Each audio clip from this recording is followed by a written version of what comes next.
7 o'clock in St. Louis, you are listening to The Morning After on 101 ESPN and the TMA STL YouTube channel. The show presented to you by Brown and Crouppen as we broadcast from the Stiefel Studios. Tim McKernan, Doug Vaughn, Martin Kilcoyne, and Doug, look who's back again. Shady's back. Tell a friend. That's little Jackie Papers. Hello, Shady. Hey. Welcome back. How are you feeling? Unbelievable. And he's acknowledging the gallery. And that's the thing that I think people love about Jackson Burkett. He acknowledges the gallery. Yeah. Good to be back, fellas. Now, that voice sounds weak. What happened? That sounds like Mike Mart saying, I like Trent. I like Trent. That's going to take a few days to get it all the way back, but good to be back, fellas. Papers, what a break for you, because had, let's say, Junior Caminero won the home run derby, the first 3 hours of the show would have been focused on you faking your illness for the last few days. But because of Jordan Walker's heroics last night in Philadelphia, you move to the back page and we'll attack you and your integrity tomorrow. Doug, the Lifetime Roofing lead. Jordan Walker, how do you do? Well, it certainly is the lead. Sure. That's an easy one. Felt like a Jordan Walker coming out party. If there's any baseball fan out there that was kind of unsure who this guy was before last night, well, they know now. And while judging someone hitting home runs off batting practice pitching is not the true judge of a hitter, it did feel like it was kind of a statement made by him that maybe the next big slugger, next big superstar in Major League Baseball has arrived on the scene. I may be reading too much out of that moment, but it sure felt that way at the time. I've been trying to think of a comp, and we like a good comp just so you can kind of wrap your head around it. He's not Kurt Warner. He wasn't bagging groceries. He was a first-round pick. Struggled. I think Cam said something about like a David Perron who got it going after a slow start. But this is different. This is now a national storyline that took the next step last night. The only thing I could think of was like a reverse Ankiel. Instead of exploding on the scene and then failing, he really struggled, and then, I mean, this season, if you had said he's going to be an all-star, you're like, oh, get out of here. He's an all-star? Yeah. Oh, he's leading the league in RBIs? Get out of here. A Oh, year he's in the ago. home run derby? Oh, he wins it in dramatic. What would the skipper always say? Beyond. I mean, you can't script it any differently. I mean, nobody would have bought this, believed this. No. Remember all the critique of my video of him just taking swings? And So you have a lot of hitting coaches following you. Maybe those coaches got him straightened out. God. Yeah, think about that, Martin. Maybe they saved the day. I was thinking about that last night. We were in spring training. Hey, here's Jordan Walker in the cage. He's lost 15 pounds. His hips are off. His hands are wrong. He'll never hit with that swing. Oh, okay. Usually I watch the home run derby, and initially I'm into it, and then as it proceeds, I find myself losing interest. But throughout, not just because of Walker, it was engaging. Honestly, after the first round, I'm curious where you guys are on this, the first 8 hitters, if you would have had to take a bet as to who's going to win it, who would you have taken? Schwarber probably for me. All right. I just kind of felt Schwarber going in. Harper or I thought Harper or Schwarber would win it. It was just kind of my mindset going into it. I would have taken Caminero. And I think it was a huge development that not only he struggled and Walker got to come after him, but that Walker went against him and he only had to take a handful of swings in that second round, preserving strength for the final round. But even with that said, as they cut away with Schwarber at the plate in the finals and Walker in the cage, they cut away to Bryce Harper, and he goes, it's over. Right. The math was over. I mean, that's 11 home runs on 15 swings. So just mathematically, you could be whoever you want to take, whether it be an Albert Pujols, a Barry Bonds, Mark McGwire, to pull that off.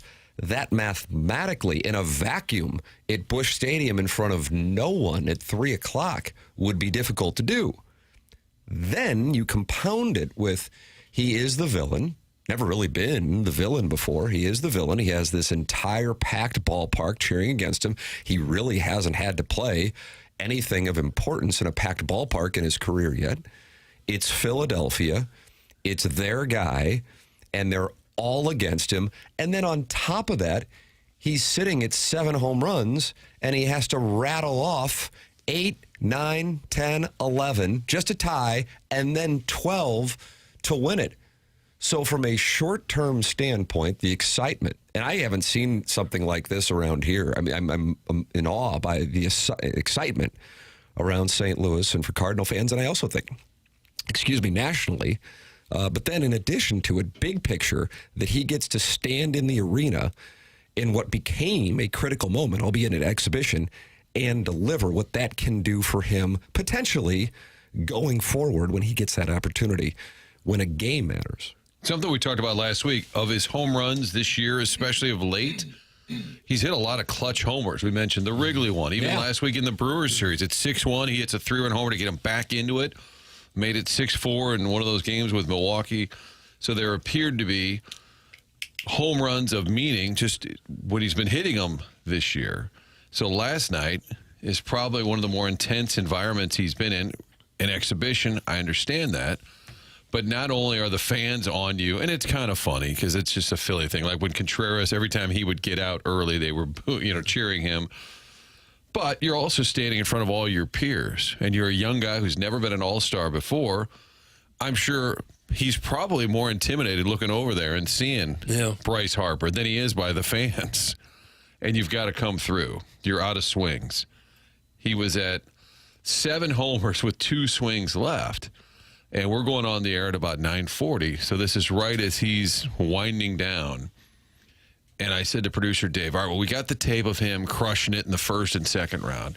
We'll just show the rest will be Schwarber and say, hey, it was a good run. Hey, nice little run for him. Cardinals still have never had anyone win the home run derby, which is kind of surprising because of McGuire and Pujols. And then it became, it really was kind of magical. I get it. It's an exhibition. But I think because it's him, his story. He'd already been on MLB Network and Fox during the day, and every question is about, hey, what happened? How'd you turn it around? He'd already kind of been celebrated for his incredible career-saving season. And then to do that with mom and dad, and with Albert on the call, Bonds doesn't say a whole lot during the broadcast, but having Albert on the call, to me, made it even cooler. I think maybe the new format helped him, too, that he was under enough pressure already.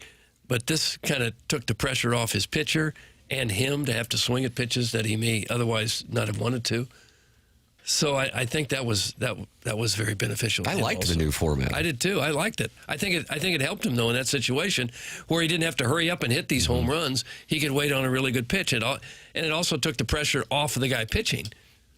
Yeah, that you can take pitches. Contreras was nearly hit by a pitch in that moment where he was going up against Schwarber in the semifinals, which only added to the fun in games. But you could take pitches, catch your breath.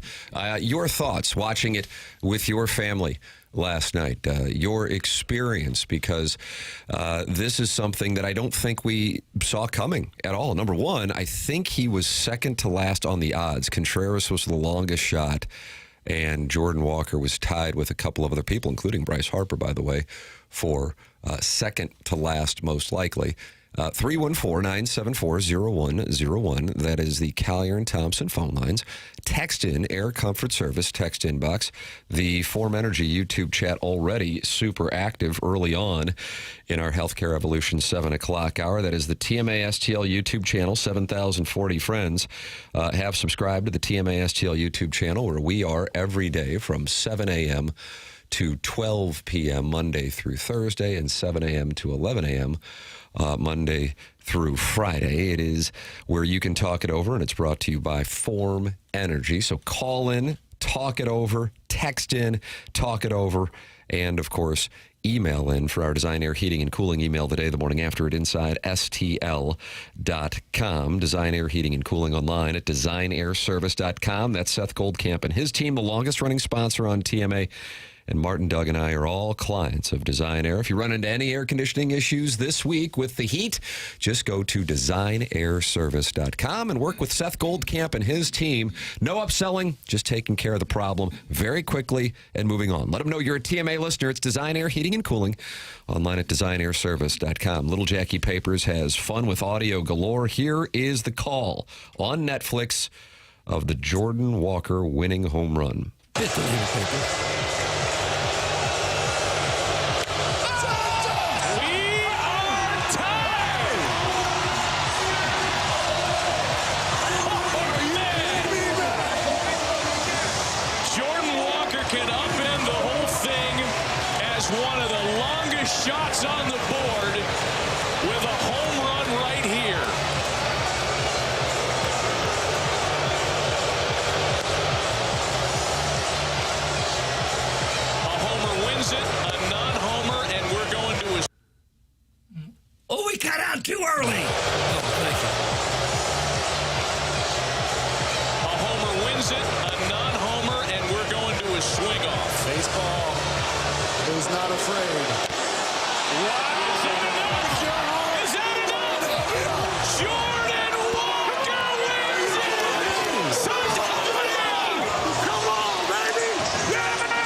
about that? I liked his parents there. Yeah. His dad with the jersey said Jordan's dad. That was great. Really great. Boy, he hit some bombs. A lot of those guys hit some just unbelievably long home runs. He had to hit 4 consecutive balls to not just tie Schwarber, but overtake Schwarber and then become the first Cardinal to ever win the home run derby. I thought, Walker was incredible. I don't know how much you guys watched on the post game. Martin, you probably had 2 Fox issues, I assume. I saw some of it, Okay. yeah. Barry Bonds, I think Barry Bonds was kind of speaking for many people watching last night. Here in St. Louis, we know about Walker. We know his story. I would think perhaps, maybe I'm missing, but next to Caglione, he's the least known of the 8 guys who are out there. Caminero probably should have won it last year. I realize he's playing for Tampa, but that guy's got just absurd bat speed. You have Ben Rice. He's a Yankee, so that automatically increases the Q rating. And then, of course, the 2 hometown guys. So Barry Bonds speaking to, number one, what he saw, but also his appreciation of what Walker did. Barry Bonds, legend, 6 derbies. What did you say to me after what you saw from Jordan? I thought that was the greatest home run derby I ever seen. I had to match 3 home runs to get to win 11 home runs. Amazing. What got me was this, Jordan, was this. You were so calm, and you used your hands well. You never cared how far the ball went. You actually used your hands well as a contact hitter and just hit the ball. You were just fluent.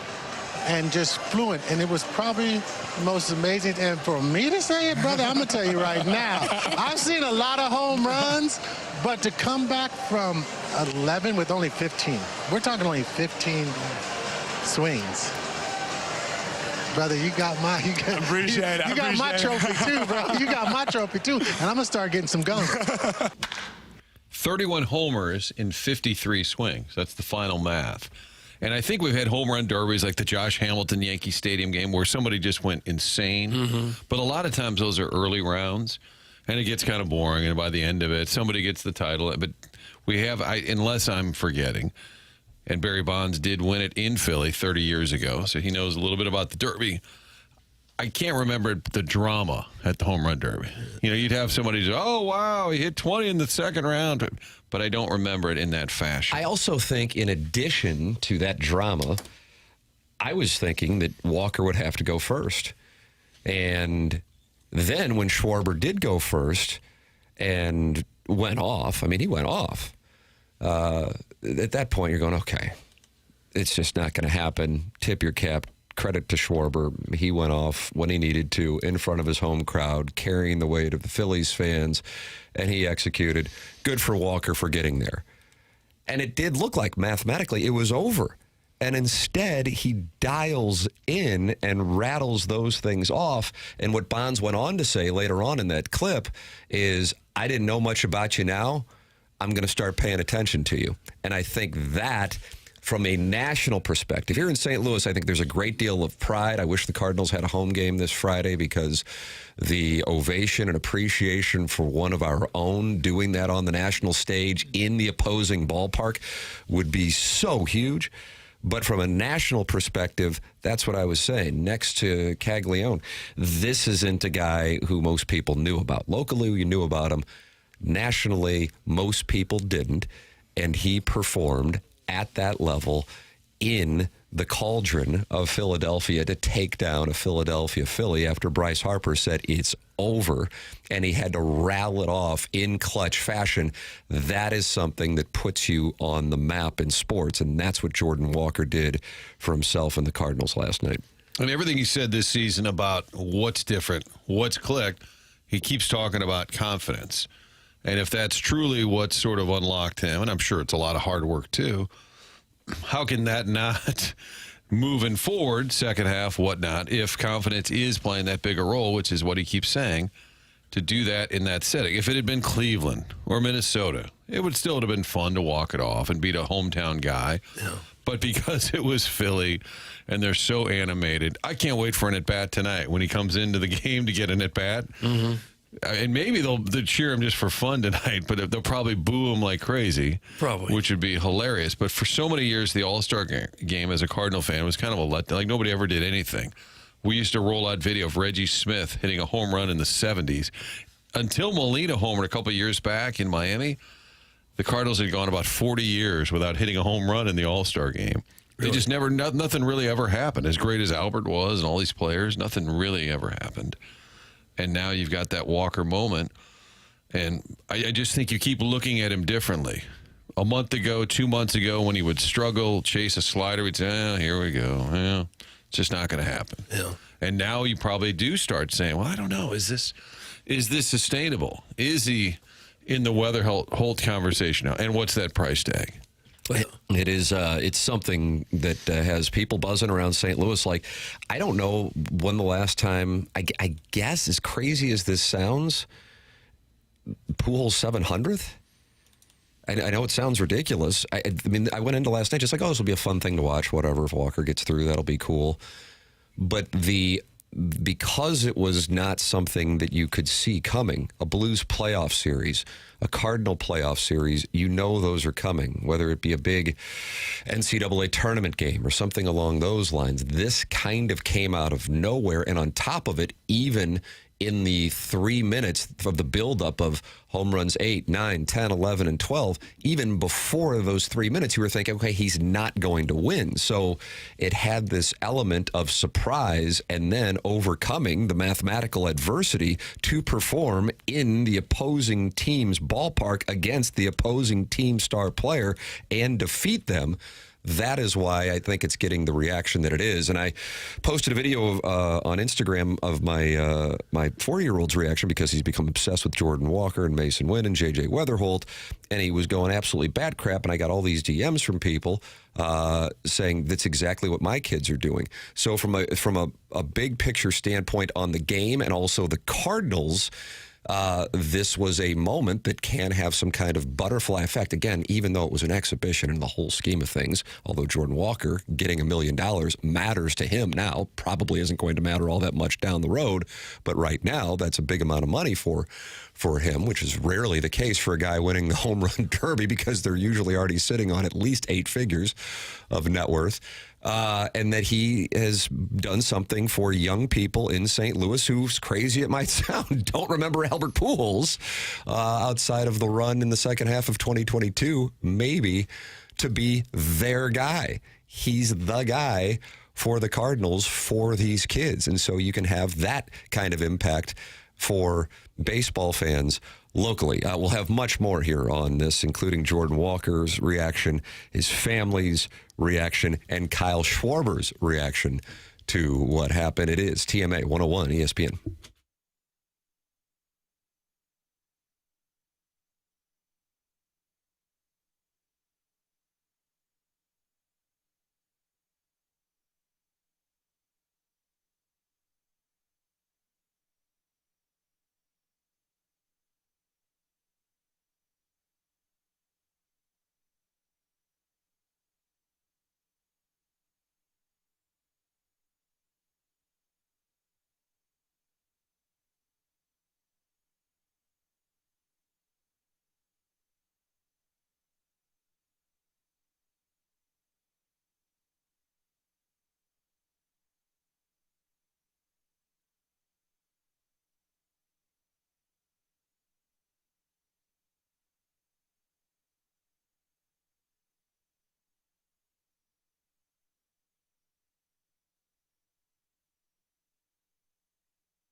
TMA 101 ESPN. Doug, does it feel like summer 98 to you?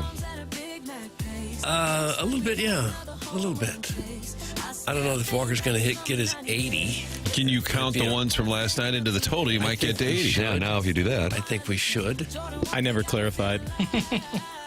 Big bump for the KG produced material here. Oh, and you know I was blasting that song everywhere I could last night. The cocktail lounges?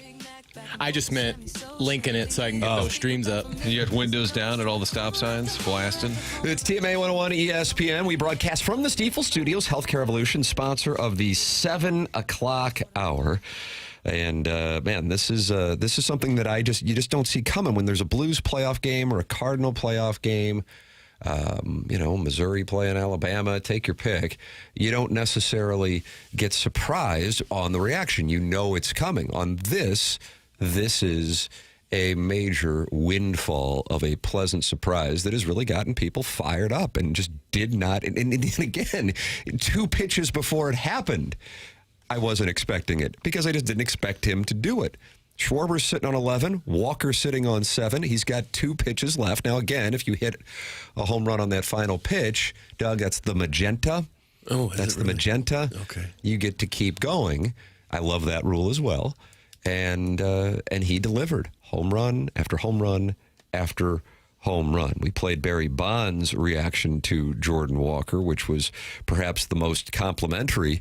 The second most complimentary, I would tell you, is the guy he beat, Kyle Schwarber. Here is Kyle Schwarber's reaction. What did you think of Walker's run? Did you think you had it? I mean, that was impressive. I mean, I didn't ever think I had it one because I know anything can happen, especially when it gets down to that last ball, right? And the big one was that the ball hits the top of the wall there and snuck over, and I was like, ooh, that one's not good for us. And then obviously you get to the last ball, he's got to go 3 the tie, I think, or it was 3 the tie or 3 to win, and 3 the tie, and he went 4th to win, and you tip your hat to him. I mean, he was able to. I was saying they were willing against him pretty much, the distract him, whatever it is, to try to will that ball not to go over the fence, and he was able to slow it down and be in the moment there, and he was able to get the job done. And he was hitting some laser beams. Like, I was like, dang, man, I'm hitting these high fly balls, and this guy's hitting little laser beams out. But it was really impressive what he was able to do. It's Kyle Schwarber. By all accounts, first-class guy, and certainly first-class in his comments, tipping his cap to Jordan Walker, going into his home ballpark and taking the Home Run Derby championship away from him. Walker is so big and strong that it feels like he doesn't even have to swing at 100% to hit the ball out of the park. Kind of like a golfer with a smooth and easy swing and still killing it. I'm sure towards the end he was getting tired, a little arm weary, but it had to be beneficial that he didn't have to take just all-out swings in the early rounds to hit a lot of balls out. There's a shot of him in the postgame. The Cardinals put it on X where he's standing next to Albert, who's a pretty sizable person, Albert. And it's amazing. Just look at that. Walker just dwarfs him. Yeah. You just forget how big. I mean, he looks like a defensive end. We see that every night when he plays. But standing next to Albert, he's about a head taller. And that's the only comp coming up was kind of an Aaron Judge in terms of his size. And if you're Heim Bloom and the Cardinals are saying, all right, now is it? I think you just kept saying all year, when is it real? Is it sustainable? And now in that environment, hostile exhibition, yes, but you're trying to win, you're trying to compete, and to see him do it at that level, I just think for his career and just his name, I love the fact he was in it. Just so people around the country that had Netflix would see him and say, oh, who's this guy? Oh, okay. It was just a great opportunity for him to be seen. And then to do what he did in dramatic fashion. I mean, his Q rating and maybe jersey sales just around the country took a huge bump. You go to ESPN.com, and I realize the game has changed, but you go to ESPN.com, and both of the front page pictures are Jordan Walker. It was an introduction to Jordan Walker last night. And again, initially, people are going, oh, this guy has no chance. Who is this guy? Okay, he's going to get to 8 home runs. That was pretty admirable, but this is about Schwarber. And then you go into their building, you take it away from their player, under pressure with no room for error. That is how a star is born. That is the way that it works. Plus, in addition to that, I think he couldn't have endeared himself to fans even more with his post-home run derby comments. Jordan Walker talking about getting booed. Here is what he had to say last night on Netflix after winning the home run derby. What was that like for you? How would you describe that, and what did it do for you? I thought it was Philly brutal. I mean, obviously. But I think it's pretty special because they love their players, you know, and that's what you want, you know, from your own, like, where you play. I mean, I'd never hear people cheer so loud for, like, you know, Schwarber and Harper, and those guys did their thing for sure. But, you know, I can't hate them because that's their hometown, that's their guy. So I just got to play the game. And he said in the interview right on the field, he said, I was always told people don't boo nobodies. And I saw the Cardinals social media posting that. So, yeah, that's validation, even though it's counterintuitive. That's validation. Kind of hard to believe that there was times last year we were asking the question, how much runway do the Cardinals give this guy? In March, I was asking Chaim Bloom that question on March 21st. Yeah. Well, for good reason. I mean, He was a bad hitter the last 2 years. In 2024, he hit .201. Last year, he hit .215. He's got 11 home runs the previous 2 seasons combined. And now this year, he looks like a superstar. It kind of goes under the radar a little bit that he leads the entire major leagues in RBIs. He's just having an unbelievable turnaround season. And for the franchise, as bad as it was the last couple of years, the apathy, the empty seats, now you get this tarps off thing going. Fans seem to kind of like this team. Mozeliak's gone, Chaim Bloom's in the honeymoon period. But the only thing missing was, okay, do the Cardinals have a star, right? You always had Albert and Yachty was here and McGuire. You've always had big names, a Holiday. You always had star players, Edmonds. And now, is this the star player? Because you got a lot of great pieces seemingly moving forward. Weatherholt win up the middle. You got some guys that you can build around. And in the rotation, McGreevy looks to be a legit big league pitcher. But who's your star? I think that was going to be for Chaim Bloom to identify moving forward. You got to have somebody in that lineup that is feared. And it's starting to appear. You don't want to get theater of the moment. That's the thing, is you don't want to, like, all of a sudden give him a red jacket tonight and give him $500 million. You don't want to overdo it. No. But it's hard to ignore how far he's come in really a short amount of time. He talks about this Casey a lot. Casey Chenoweth is the assistant hitting coach. And if you've got time today or tomorrow, Rob Raines wrote an opus on the man back in February, a huge, long article. A younger guy who was living in his car, just wanted to be a hitting coach so bad and got some chances in Arizona. And that's the one. Brant Brown's the hitting coach, but if you listen to Walker's sound bites throughout this season, he mentions this Casey all the time, and his name's Casey Chenoweth. That's somebody who clearly the whole staff has worked with him, but that's one guy he's often saluting. So he's getting the credit instead of the guys who saw your video from spring training. Well, I don't know. We'll have to sit Jordan down, and I will say from a media standpoint, the last couple of years in the midst of all his struggles, always polite, always available, but doesn't seek any kind of the spotlight. Even this year, with all things going well, doesn't really seek the spotlight. Certainly can handle himself, very personable, likable, but just overall kind of like, I think, wants to keep his head down and just keep doing what he's doing. Jordan Walker endearing in his post comments, also because of his family's presence. Comes from a great family. Jordan Walker's family involved in the Netflix post-game show papers. You've got some Jordan Walker in the family. This with you. It means everything. I mean, as much as they sacrificed for me, honestly, I mean, a lot of sleepless nights for them. I mean, I got 2 other siblings, and they both had things to do. My brother's in film and art, and my sister did volleyball. So it wasn't easy for them. But they figured out a way to get me to, all my lessons, all my games, and I wouldn't be here without them. And that's a good thing, because I like that where you said. Grandma's here, too. You made a valid point. And Sister Maya. Yes. You made a great valid point of when they sacrificed for you, right? Right, absolutely. Mom and Dad. Yes. $1 million. What is your sacrifice? Probably a new car. What you gonna get? I didn't even thought about that. He wants a car. We know. Well, yeah. I mean, I got what I want. He on the biggest stage showed that he handles the and excels. I mean, that just makes me proud. I want to ask a question to Grandma. How are you feeling out there? Oh my God, just I can't express it, but he knows. I've watched him since he was illegal playing baseball. He was too young to play. And I've been following him since he started, when they couldn't find cleats small enough for him. And he was truly engrossed. And I do believe this is his life calling.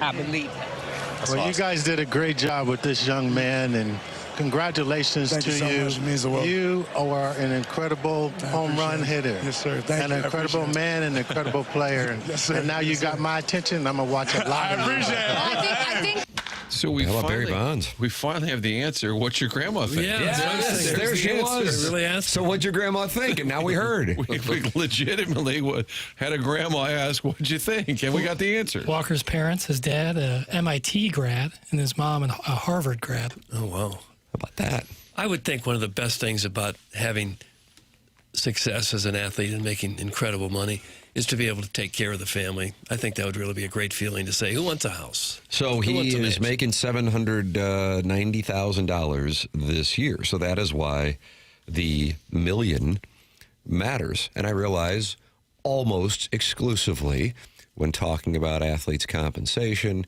that it's not something that necessarily resonates, especially if Kyle Schwarber or Bryce Harper wins that thing last night. It's like, okay, maybe we'll donate it. But for Jordan Walker, he just won with those swings more than he is going to make the entire year. Now, he did get a $2.9 million bonus, but that is why those guys were asking about it. I'm quite confident that if Bryce Harper would have won, they probably wouldn't have asked him what he was going to do with the $1 million. Or what'd your grandma think? Clown question, bro. Yeah.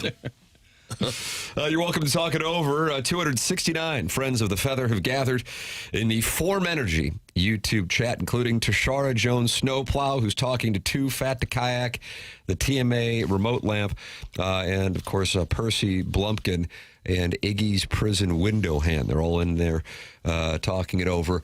TMA STL YouTube channel is where you can talk it over. That's brought to you by Form Energy. You can call in the Callier and Thompson phone lines, 314-974-0101. And, of course, text into the Air Comfort Service text inbox, 314-399-9646. The program broadcasts from the Stiefel studios.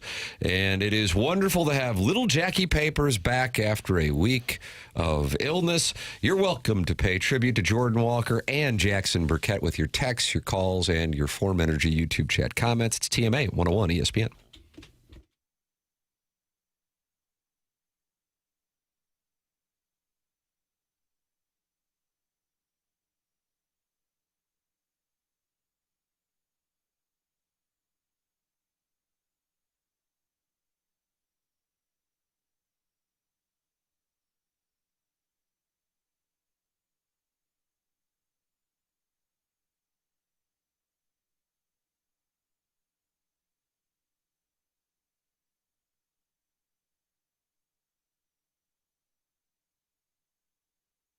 If you're watching the All-Star game tonight, stop by Village Bar. Game's always on.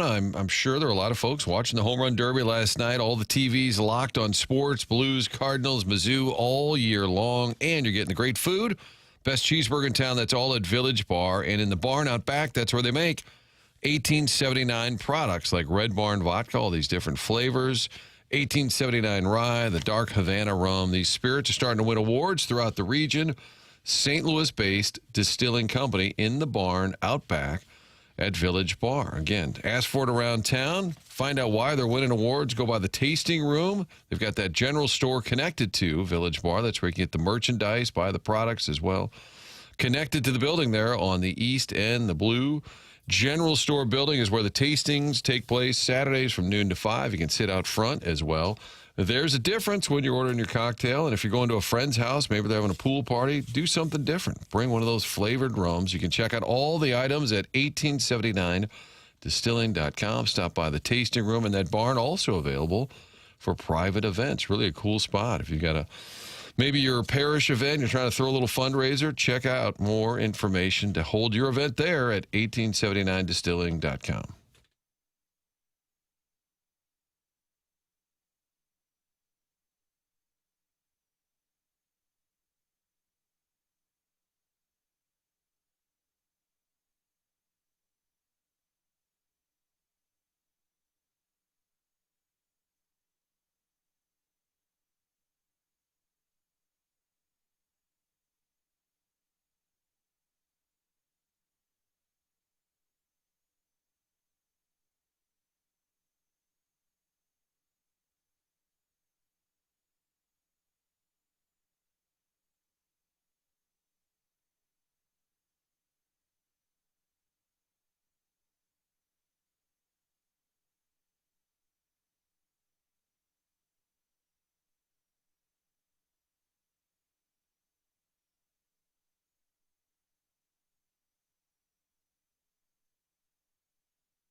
This is Jackson with a Sports Center update brought to you by Universal Windows Direct. All-Star game tonight. Pre-game at 6, first pitch at 7, right here on 101 ESPN. That was another Sports Center update brought to you by Universal Windows Direct. You'll be saying, I love my windows.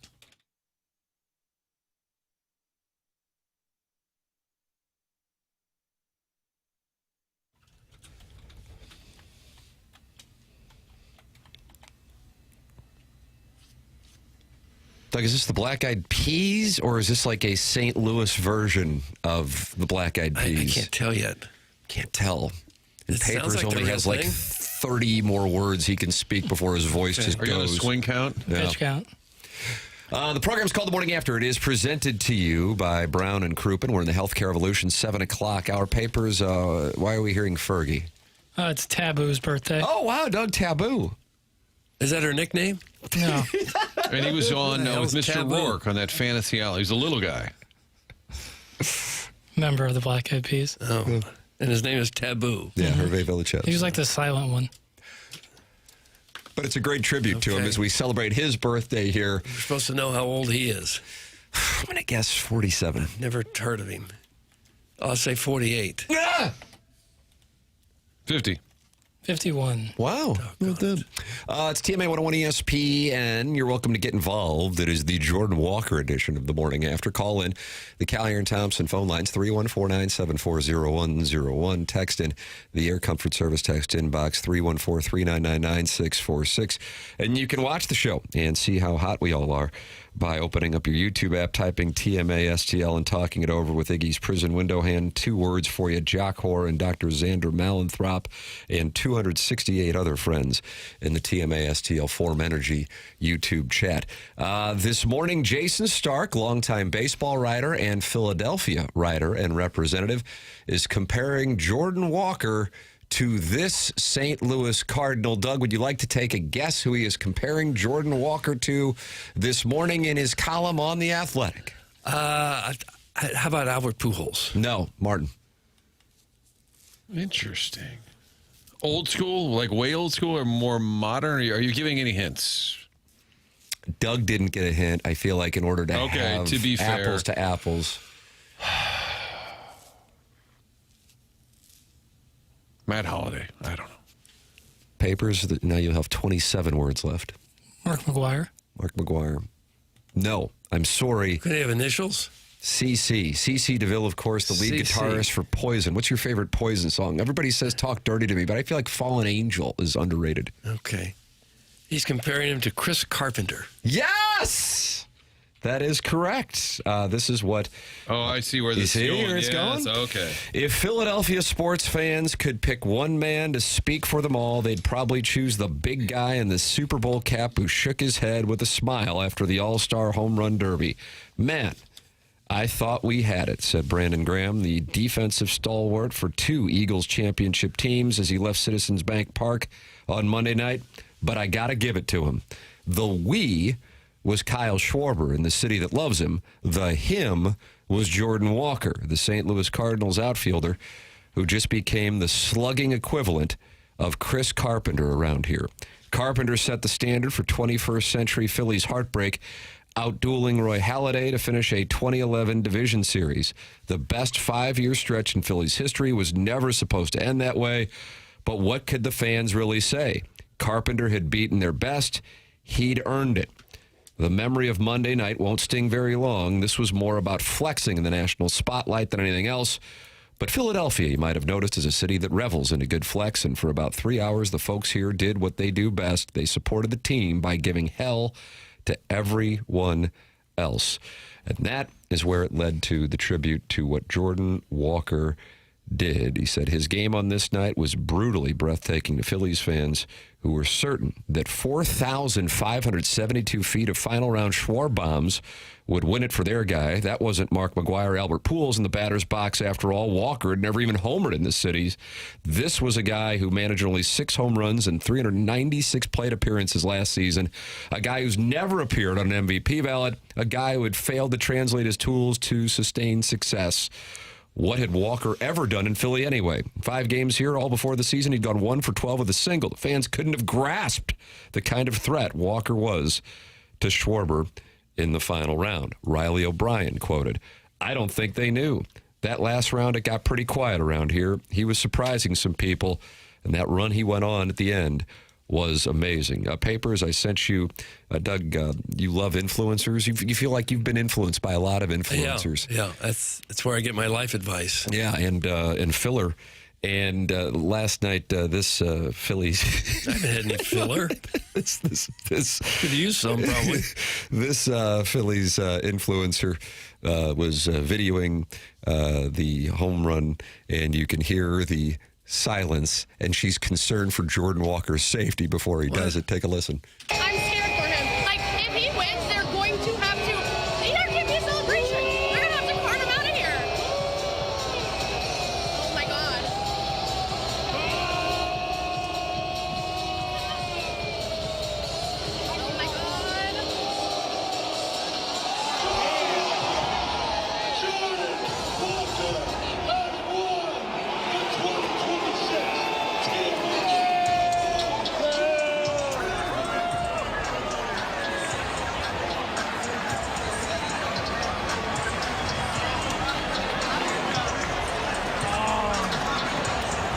And the Philly fans were too stunned to speak. Oh, my God.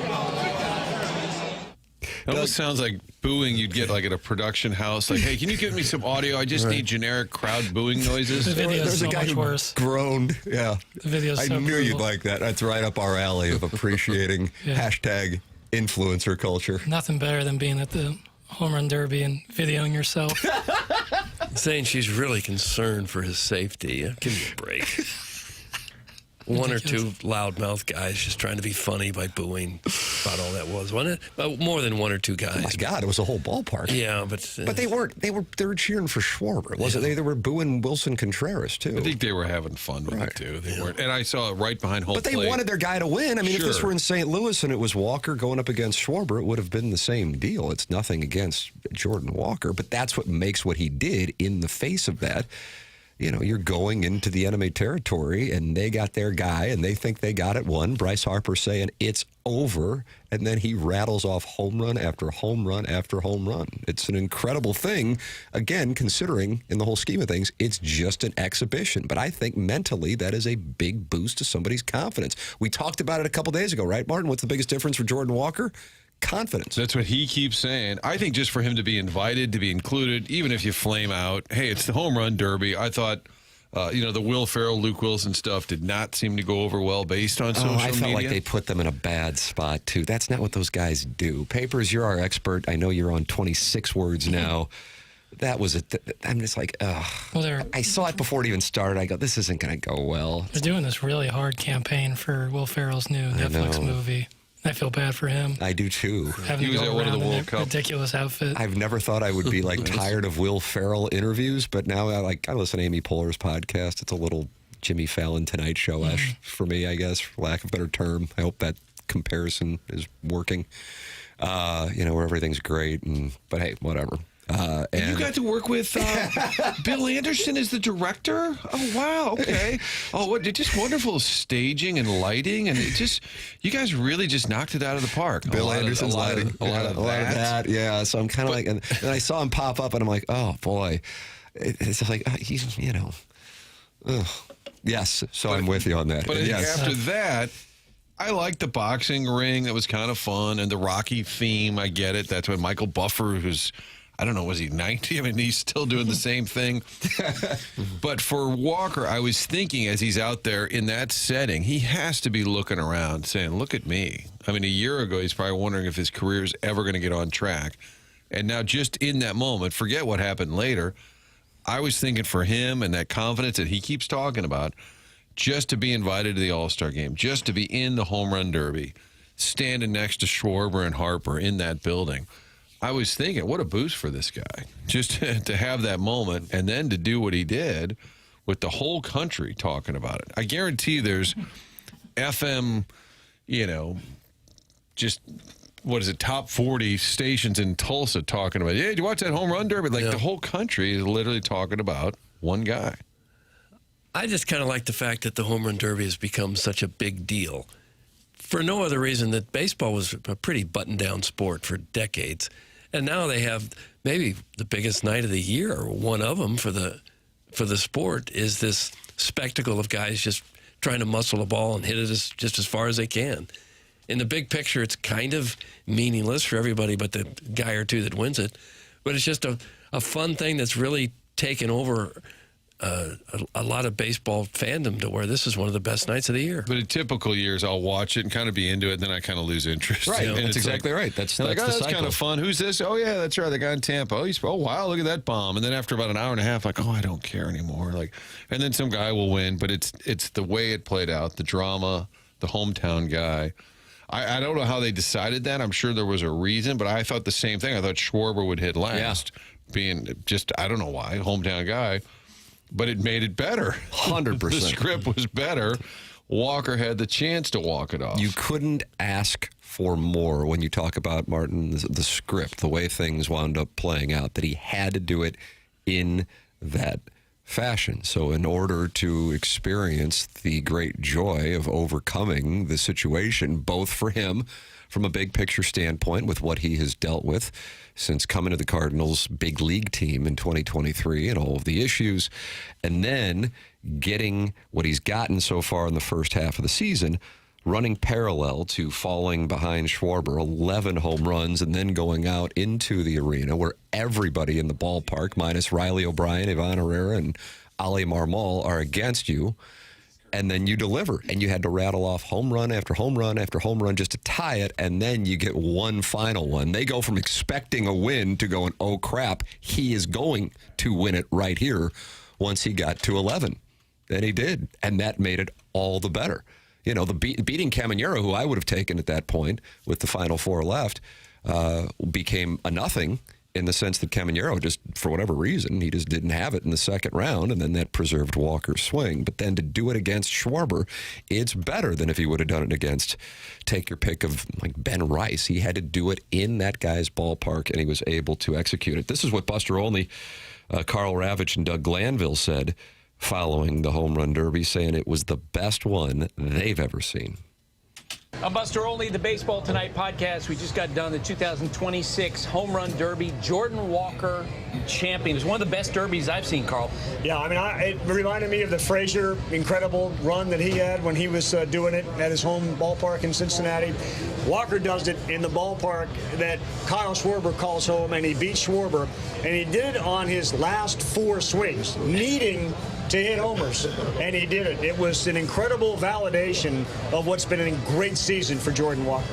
I mean, you talk about enemy territory. I mean, he walked right through it like, you know, a butter knife is a spy, and that was incredible to see because we watched how calm he was the whole time. I mean, he really was in control and performed consistently through. Schwarber a little bit more up and down, but Schwarber finished the way he needed to, and he had everybody in his corner, and Walker just cut right through that. And, you know, this is a young player, 24 years old, had some really tough struggles last couple of years, and put it together this year by just controlling the zone, and that calm really shined through in some of the biggest moments. So he's immortalized himself in baseball right now. Out of Atlanta, Georgia, who, of course, produced the greatest home run hitter ever, in my opinion, in Hank Aaron, his idol. And what I'm always going to remember about tonight was when Walker went to the plate, just sort of grinning because he heard the Phillies fans getting on him.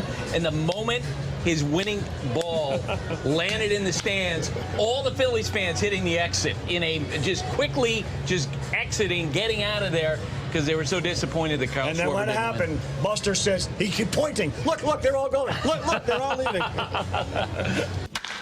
And on the pregame on Netflix, is it L. Duncan or Ellie Duncan, the former ESPN, I guess, hosting, said that 1996 home run derby in Philly, which everyone in this town still talks about.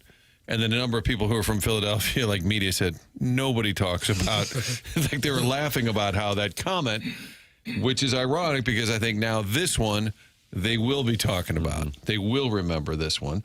Jeff Passan, earlier in the day, friend of the show, did an interview. Was talking about the new format because there's no clock. It had to do with your swings. He said this one is going to stink, meaning the new format. Yeah. And then he later said Passan is a moron. He updated his tweet after it transpired. Yeah, I think everybody liked the new format. And I have to update my math. So in that second round, he only needed, 8 swings? 28, 18. So I think he homered 31 out of 46 maybe, which is just even more incredible. Yeah, I think that's what I saw. Because it was 20 swings, 15-15, but he didn't need all of them. He needed a few extra, but whatever. I would like to see him hit another one tonight in the game. That would be sweet. And think about the voting. He didn't get the fan vote, not surprising. But he didn't get voted into the All-Star game by the players' vote either. It was a commissioner's pick. Every team gets one guy. So for him, national stage, yes, now people know his name around the country that are baseball fans. But I think even within the game, your equity with the other players, like, oh, that's absolutely. I mean, for him, that's a huge sense of pride, I'm sure. Major diss not to get in the vote of the players. Yeah. They should know better. He should probably be starting as one of the outfielders. Chuck and Soulard wants to talk it over regarding Jordan Walker. Chuck and Soulard, you're on the Collier and Thompson phone lines here on 101 ESPN. Hey, what's up, fellas? How we doing Chuck. today? Oh, we're fine. You? I'm good. I'm just jacked. I'm jacked for Jordan Walker. So happy for him. I was able to catch just the final round of that home run derby. And it just made me so proud to see Cardinals represented there by Jordan. He just put on a good show. I felt like it was just awesome to see for him to shut the Philly fans up. I mean, I was just tired of them booing him. I thought it was a little disrespectful, but it's, we expect that out of Philadelphia and their fans. So I thought it was just awesome for him to put on that performance. Truly happy to see that. I feel like he's back. He's got his swing. The Cardinals looking like they're on the right track. So I'm just happy to see that. And hopefully we can keep up the season and get a good second half here for them. Right. Chuck and Soulard chiming in. How about, Chuck, is this your first call to TMA? I've called in before. It's been a while, but, I mean, it's been a little bit. But I've been listening since, 2017 or so. Oh, have you? But, yeah. Well, would you guys – yeah, of course. Would you guys say that this is the best all-star competition out of all the major league sports? I mean, for me, it's the most fun to watch across NBA, football, hockey, baseball. Would you guys agree, or what's your favorite all-star competition? Okay, Chuck is bringing material to the dais. Doug, are you taking questions? Sure, I'm taking questions. Okay. Yeah. I think it's the best. The hockey skills competition. Why do you hate the Pro Bowl? Interesting. I hate the Pro Bowl. The three-point shooting for the NBA All-Star Game is interesting. The dunk contest has been pretty good. But I agree. I think this one's the best. Chuck, what do you got going today? Man, not much. Just working hard. Just listening to you guys, making the day a little bit better for me and look at that. All your listeners here. I mean, you guys put on a good show. You guys know that, so we appreciate it. We put on a good show, and we know it. Thanks, Chuck. Chuck's a gentleman. Chuck's a gentleman. It's going to make me feel bad about reading these texts, at least somewhat. No, they were not happy. Why? Thank you, Chuck. I don't know why, but they want him to drive into the river? Why would they he's in say Soulard, that? so they're thinking my hoop? That hasn't been sent in just yet. This guy obviously still lives at home. No. Don't be fooled. This is the porta potty guy. You think that was the porta potty guy? I don't think it was. That was Mr. 10,000. I don't think it was. Philadelphia fans secured their spot as being the meanest fans in sports when they booed Santa Claus that year at an Eagles game.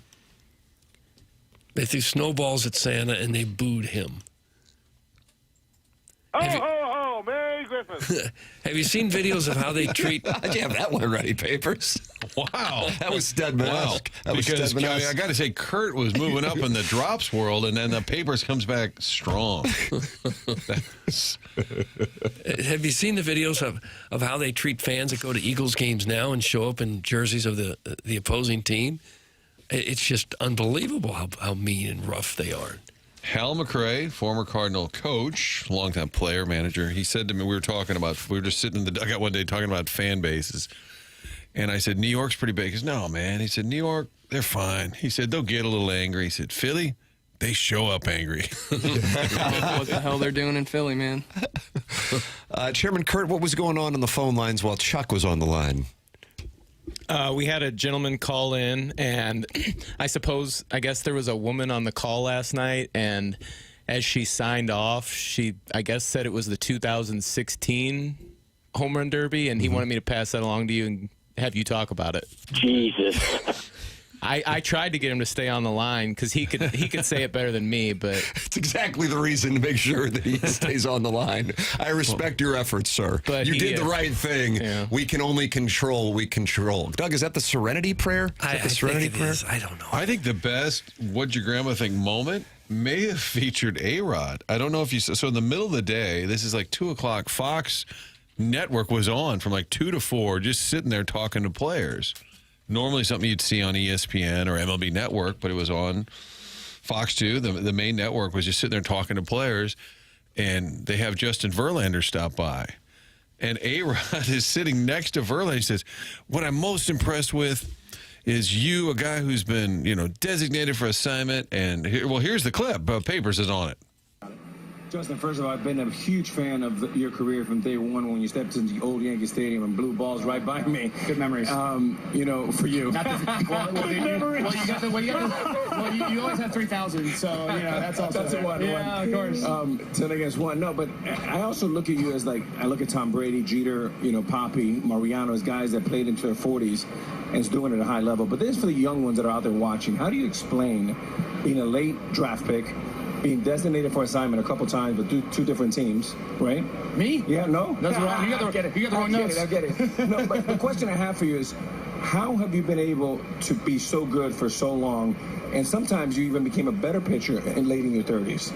I think it's just the ability to adapt. I think that's what separates great from good. I think a lot of guys are given talent, not a lot, but some obviously. You play and you see the swath of talent at this level. Right, you get the answer is fine, but he pivoted there, A-Rod, because Verlander apparently was drafted number 2 overall and had never been designated for assignment. No, I wouldn't think so. Other than that, A-Rod was spot on.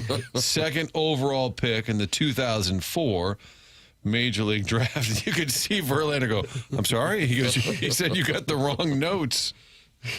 How does that happen? Wikipedia, maybe?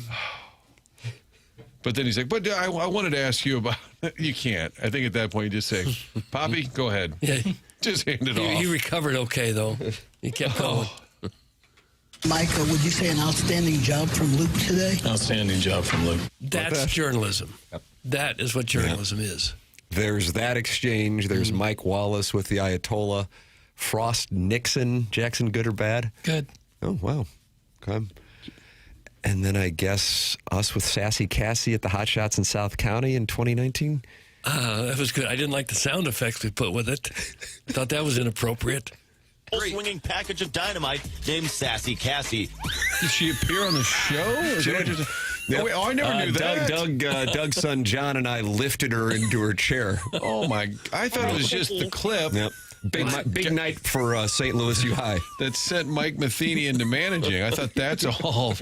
Why the sound effect, though? Swinging package of dynamite named Sassy Cassie. Because it kind of intimates somebody being tossed around. Yeah, well, I mean, it's just she's so tiny that here comes the wind whipping up, and then off she goes.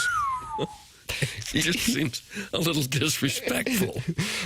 Email in the morning after at InsideSTL.com for our design, air, heating, and cooling email today. That's coming up. The Polos Plus dossier. It is a Jordan Walker celebration here on TMA this morning, as so many people in the audience and throughout St. Louis, and I think around baseball, became big fans of the Cardinal right fielder last night. You are welcome to share your thoughts by calling in like Chuck did, 314-974-0101.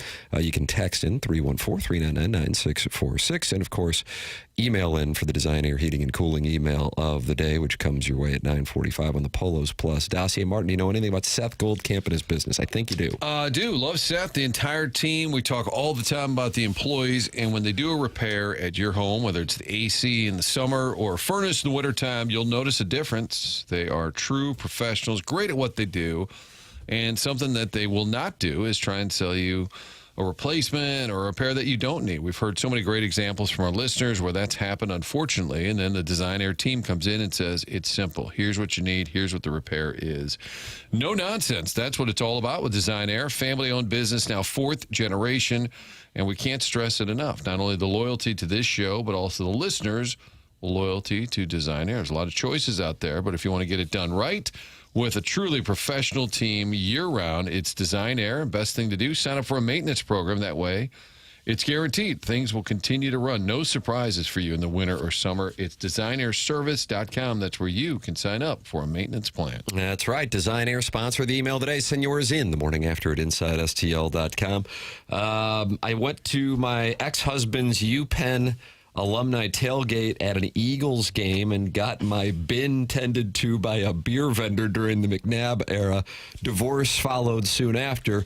Just another notch. What up, Papers? Good seeing you at Napoli this weekend. That's from the self-made stay-at-home Ledoux mom. So you were at Napoli this weekend? No. Is that where you got sick? No. You should probably try a Han bomb for that throat because it might do the trick. Yeah, it's like tussin. Han bombs are tussin. Instead of a buzzball the kids are doing, why don't you get a professional drink like a Han bomb? Could help. Chairman Kurt, there's a lot going on. There's a guy named Cooter? Doug. Odd name. Cotter. Better. Cotter. Better name. And what's going on? Cotter was the gentleman that wanted me to pass the 2016 tidbit along. The guy's name was Cotter. Cotter. Was Cooter on Dukes of Hazzard? And then he called back, welcome back, Cotter, but then he dropped right away. Cotter, if you hear this, I think you've got something to offer.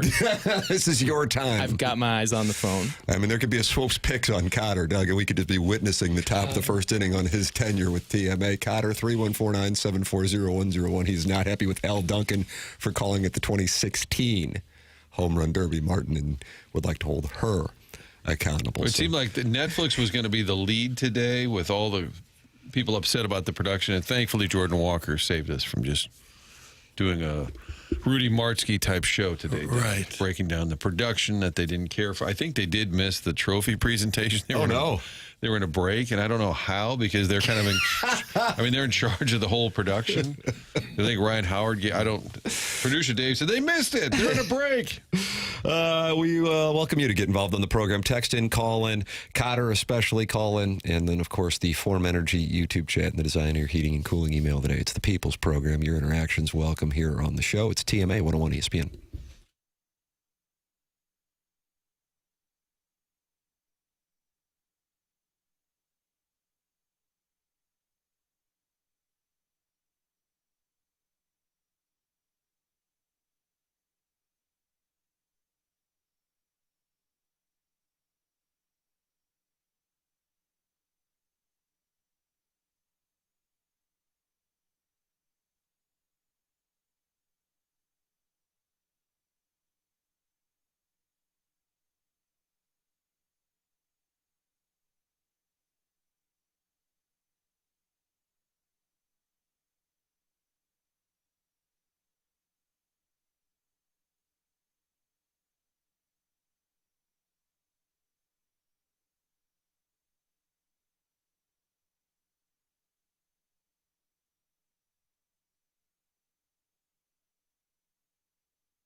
Is this Boots Randolph?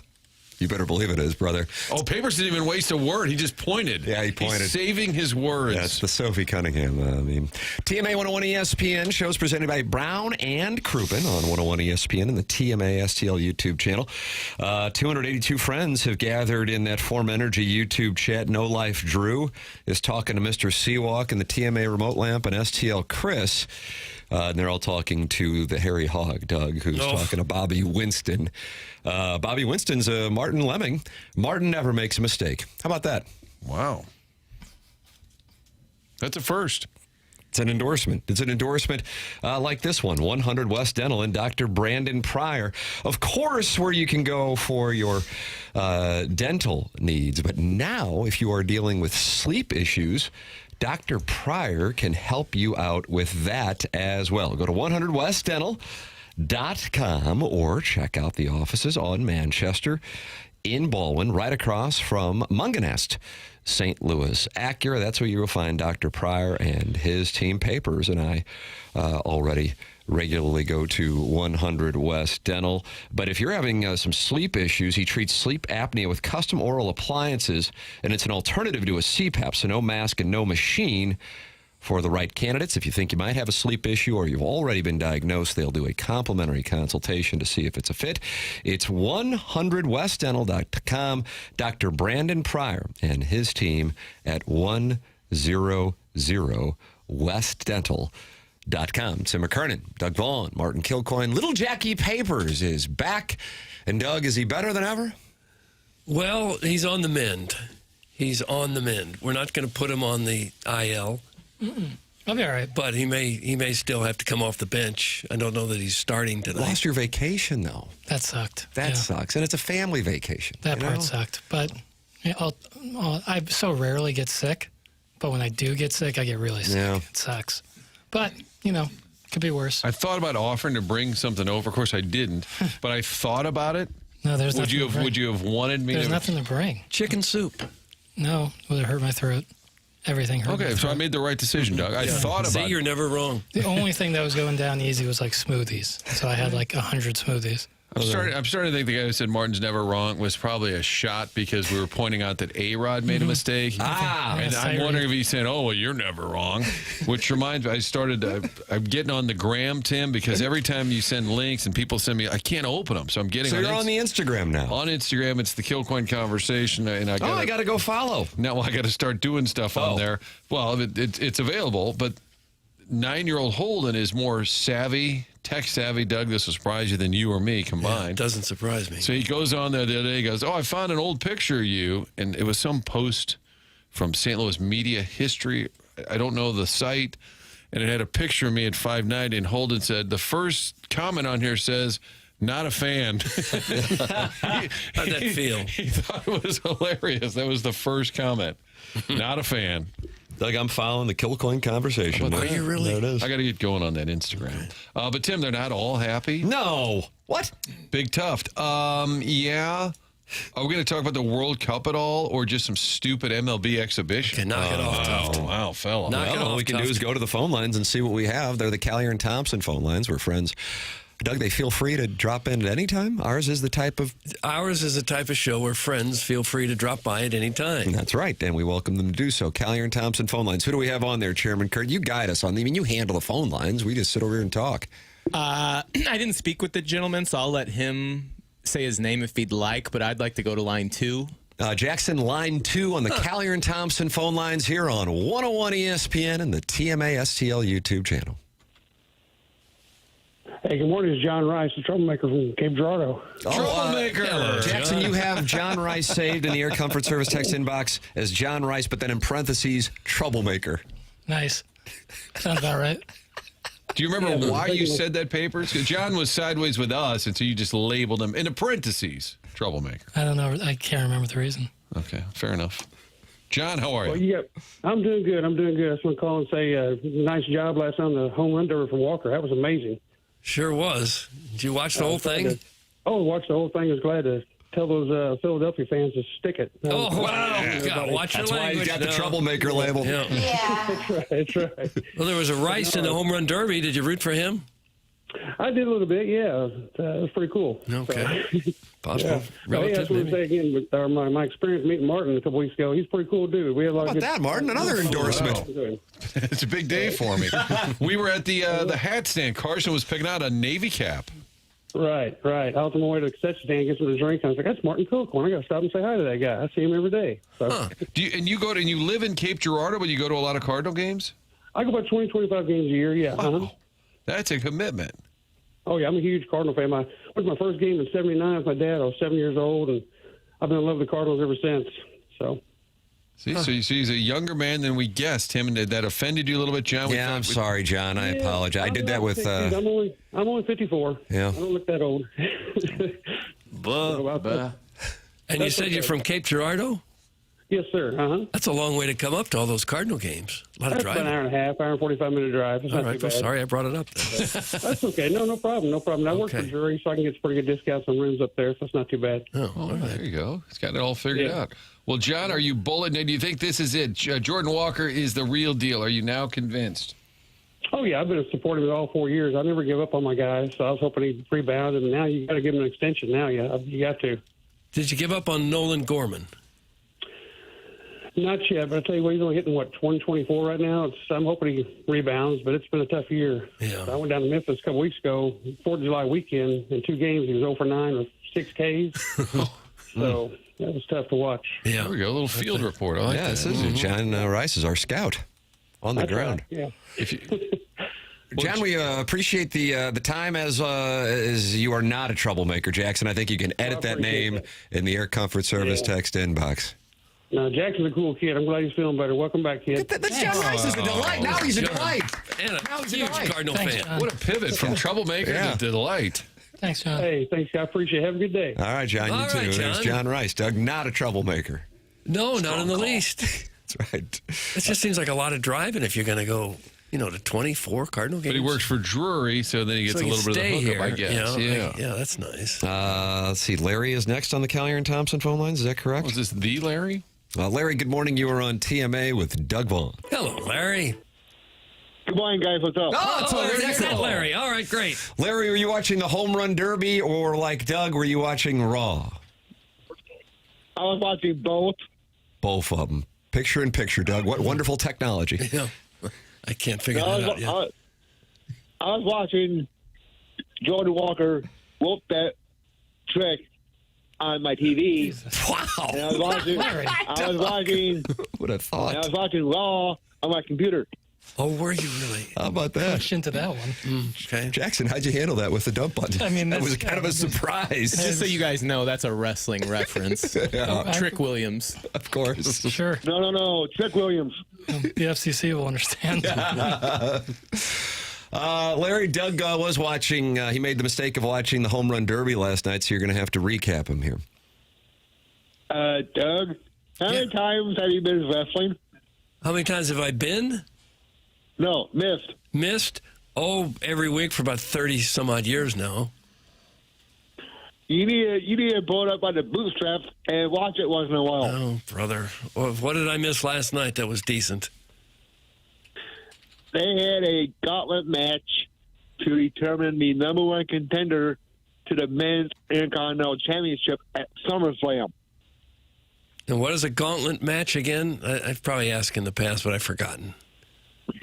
It's kind of like a mini Royal Rumble where they had 2 people start the match, and instead of tossing them over the top rope, the one competitor won the match by pinfall submission, and then they go to the next competitor.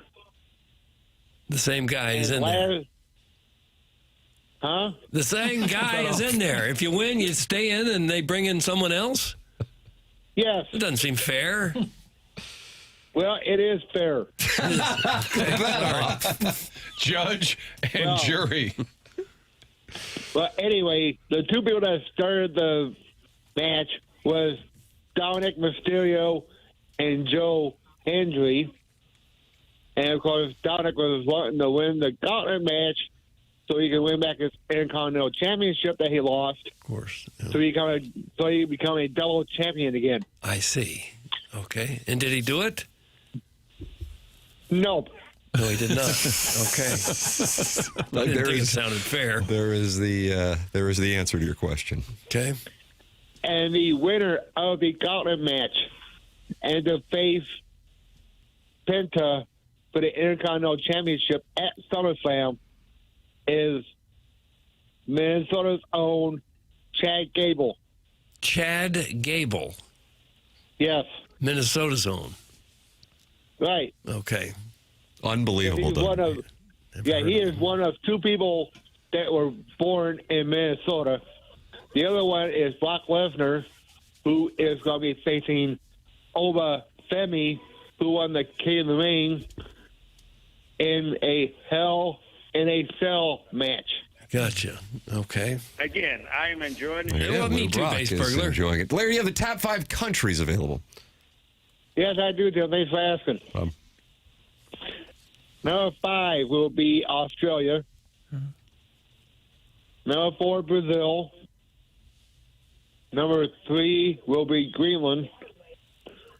2, Canada. Number 1, United States of America. Yes, and I think Jordan Walker probably... listen to this.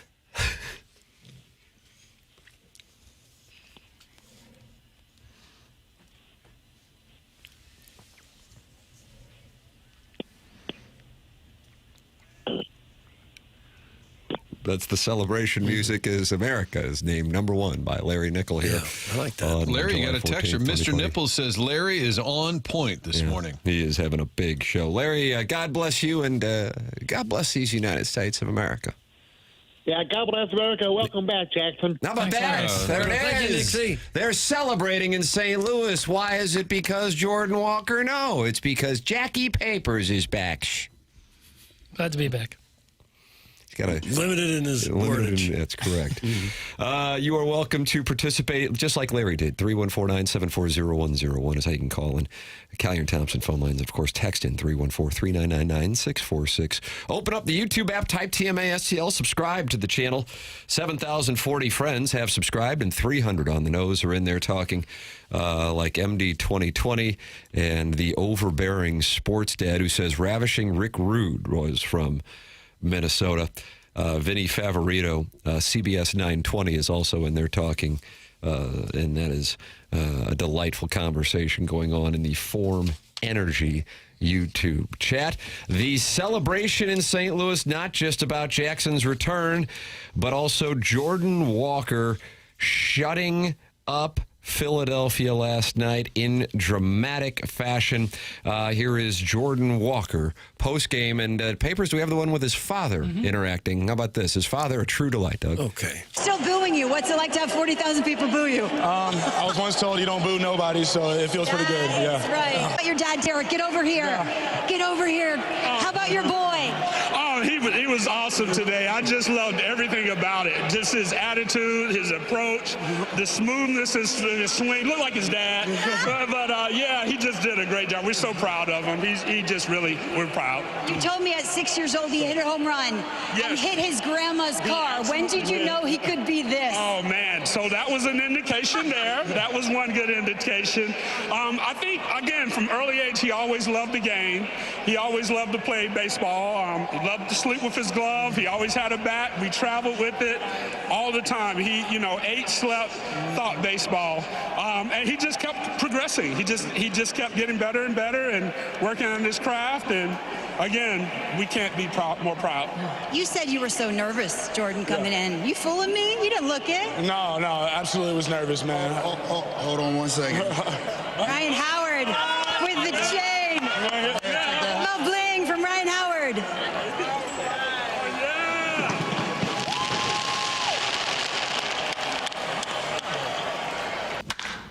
With that, Ryan Howard walked up and put the chain on him. But his father, you're hearing more of the backstory on Jordan Walker, as is often the case.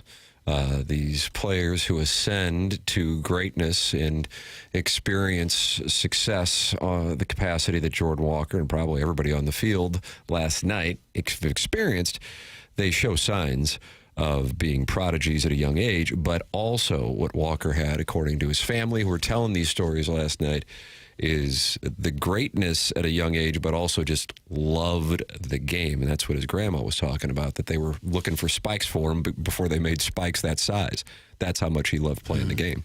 I'm surprised as big as he is and growing up down there in Georgia where football is king, that some football coach along the way didn't steal him and say, nope, you're going to play football. You're too big and too strong. We need you to play football. And he didn't go that route. Thankfully, he made the right decision. But you would think a guy like that would have just been a terror on a football field. They're not all happy this morning. No, I wouldn't think so. Back-to-back text, Martin. I don't know if you have the Air Comfort Service text inbox. I was actually knee-deep in the 2020 MLB draft. All right. 5 texts down is where it starts. How's that for launch angle and exit velo? Suck it, everyone. Oh. That's from the 314. Then the 573 right above it. If Jordan Walker leaves the Cardinals at any point, I will be blaming the fans and the media for all the hate and negativity towards him. I hope and pray he's a Cardinal for life, but if he's not, the blame will be because of the media and the fans trashing him. That's from the 573. The media and the fans. And I think that is the takeaway from last night. Yeah. And we're all at fault. Thank you. I would like to start having a laugh track on my material. Where would we be now if they had traded him last offseason and he had gone somewhere else and done this? How horrible if he had would kind that of have a been? Rosa Reina All-Star home run derby appearance. Not sure we could have survived that. Get screwed. And I honestly don't think he got. I mean, there has been discussion about his career and where it's going, but I don't think there's ever been a real overwhelming. Am I missing it? Like overwhelming negative, like get rid of this guy. I think Gorman, because he's a couple years ahead in terms of, I think people have been down on Gorman for a while. And I think with Jordan, they've been a little more concerned. Is it not going to happen? Boy, I don't know. Like, I haven't heard a whole lot. There wasn't hatred toward Dylan Carlson. I think Walker carried more prestige as far as promise goes, but because it's Dylan Carlson at this point, I think he's done. He just got released. Yeah, I mean, but 6 years ago, you were talking about the 2020 draft. We were down there doing the show at spring training because COVID shut everything down a few weeks later, and Dylan Carlson was the guy.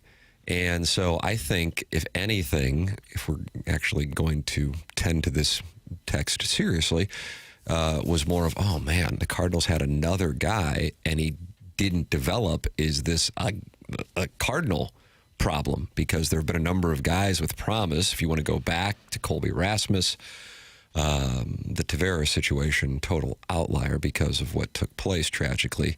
But then Dylan Carlson and then Jordan Walker. That's the thing. But when we were talking with Bloom down at spring training, the biggest thing was, we are going to exhaust every single option we have with this guy so we don't repeat the sins of, and I gather he's making reference to what took place specifically probably with Rosa Reina and Adelis Garcia. But to their credit, they did. Again, if you were looking at his spring training stats, even a few days before the season started, there was zero indication.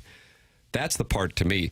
I admire the personal story, the resilience. I can't imagine what this has been like for this guy, because I think people now probably got a good sense, if you didn't know beforehand, he comes from a really good family and is a really sharp guy. But Martin, you've talked about it. It's not like he's mean or anything like that in his interactions with the media. It's just not something that is his scene, per se. He doesn't really do it, so you don't necessarily know much about him. So I can't imagine what it was like for him over the last few years to go from the guy with the promise to the guy going back and forth from the minor leagues and flailing at the major league level. But then just going into the baseball specific part of it, what the hell happened from the end of spring training to the start of the major league campaign? Because he has been barreling balls. Jackson, you've been talking about the baseball savant numbers since the first month of the season. And it just was not going on in Jupiter.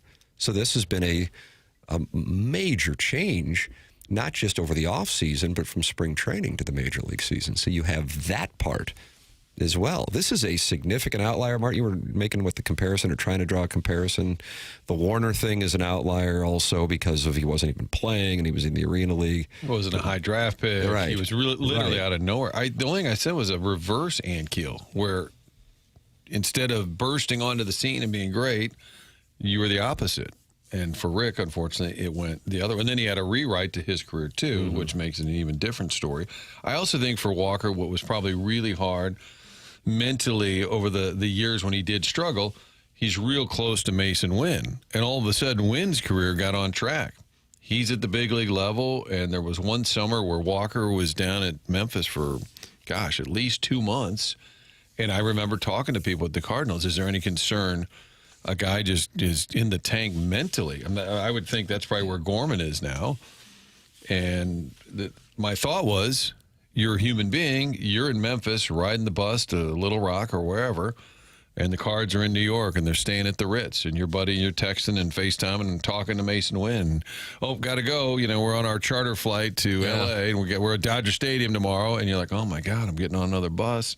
I think that's the biggest. And he talks about confidence.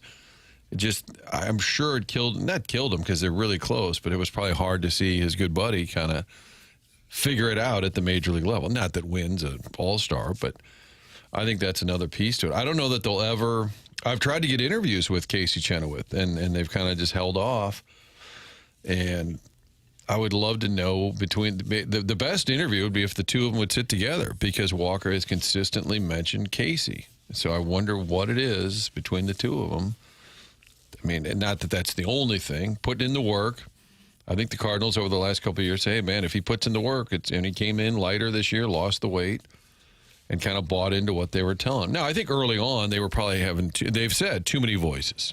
Remember when they sent him down, we're like, hey, he looks pretty good. And then they sent him down. Well, yeah, but his exit velo's off. His launch angle's off. I think that did mess with him a little bit. But it's just a stunning turnaround from a year ago to not only be an all-star. Shrimply Pibbles has his theory, Martin. Shrimply Pibbles, Doug, usually sending in pictures of his wife, but now has an opinion and says, I feel like this is one of those intangible situations, confidence and culture. I think the youth movement did great things for Jaywalk. He doesn't feel the same pressure, isn't as buttoned up. He can be calm and humble and confident. That's Shrimply Pibbles. Yeah, there's probably a lot to that. So much of the game is mental, and I think that he's just got it figured out now. He's comfortable, he's confident, he knows he belongs, and now he can let his natural ability play out. It's so hard for front offices and baseball organizations, not just the Cardinals, but every organization, to know when they've got a great player. Some of them make you scratch your head. You think this guy is definitely going to be a star, and they don't pan out at all. And then you've got the Albert Pujols example where he wasn't drafted until the 13th round, so nobody knew what Albert Pujols was going to be. If they had, every team in the league would have picked him in the first round. Some guys just figure it out early. They've got the whatever it takes mentally to make it work for them, and they blossom, and some guys never get there. Might have the physical talent, but mentally they just never get there. That's why I was curious, from that draft, which is now 6 years ago, how many of that draft class made it to an all-star game, and the total. Doug, how many do you think out of the 29 first-round picks that year have made it to the major leagues by now? That are all-star. From the 2020 draft, because obviously Jordan Walker is an all-star for the first time. Yeah. It's a total of 4. Max Meyer, who was drafted by the Marlins, 3rd overall. He's been an all-star once or twice. Garrett Crochet, another pitcher. Pete Crow Armstrong, 2 picks before Walker. That's it. Walker, Armstrong, Crochet, Meyer. That's it. 4 total. It is a crapshoot. Oh, it definitely is, yeah. You got the Mike Piazzas who were drafted, in the 50th round as a favorite of Tommy Lasorda, a Hall of Famer. And then you've got guys who've picked first overall that never amounted to anything. And it's really hard to know who's going to be there and who isn't, obviously, because you got people whose, their whole career is at stake by making judgments like that, and they still don't get it right all the time because of the human factor. It is 8:38 in St. Louis. The time check brought to you by Clarkson Jewelers, an officially licensed Rolex jeweler on the PolosPlus.com dossier. Yeah, we have the Design Air Heating and Cooling email today at 9:45. You can send yours in the morning after at InsideSTL.com. You get your TMA merch by going to polosplus.com, and you see the TMA tab there. That is where you can get what the Polo Martin's got going on there, the hat that I've got going on here. Polosplus.com, hats, polos, quarter zips, and you can get those for your business, your school, your neighborhood, your team with high-quality brands like Carhartt, Travis Matthew, and more. Polos Plus, a local company, sponsored the dossier here on TMA. The program's called The Morning After. It's presented by Brown and Crouppen on 101 ESPN.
Well, Doug, you wanted to hear my theme song. You got it. Falco. Yeah. Thank you. Feels right.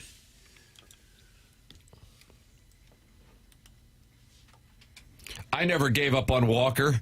I decided he was a winning ball player 2 years ago. Text audit, Martin, please. That's from the Salty Ball Dad. Knock it off with that. Yeah, you knew. You were the one who knew. You always knew. You I always scroll back to July of 2024 and Salty Ball Dad from Caseyville. That could be a good onboarding project, looks like. Walker last year, Doug, do you remember how many home runs he hit last year? I think he hit like 5 or 6. Last year he hit 6 in 363 at-bats. In 2024, Doug, how many home runs did Jordan Walker hit at the big league level? Well, I said earlier, the last 2 years he hit a total of 11. So there you go. 5. 6 and 5. Yeah. Hard to believe. Yeah, it really is. And I get it. If I were him, I probably wouldn't want to do a big deep dive into what's worked. Just kind of leave it alone. Yeah. Just let it go. Don't need to know anymore. But it is fascinating to figure out how it all just kind of comes together. A couple of comps. We Too Low said, what about Dave Winfield? And in terms of body size, and that's not a bad comp. A guy who looks like he could play football, Dave Winfield did. Yeah, right fielder. And then another person said, what about Pronger in terms of kind of coming in heralded and just struggling mightily? See, the Pronger story is tough to tell without the expense to bring him in. Right. Because that was such a huge part of the disdain was who he was traded for. If he were a draft pick and had that trajectory for his career, I doubt there would have been nearly the attention. Do you agree with that? Oh, for sure. Yeah, the Shanahan piece of it. Like if Walker would have been acquired for, I don't know who you would list realistically in that timeline for the Cardinals. Traded Goldschmidt or something or whatever.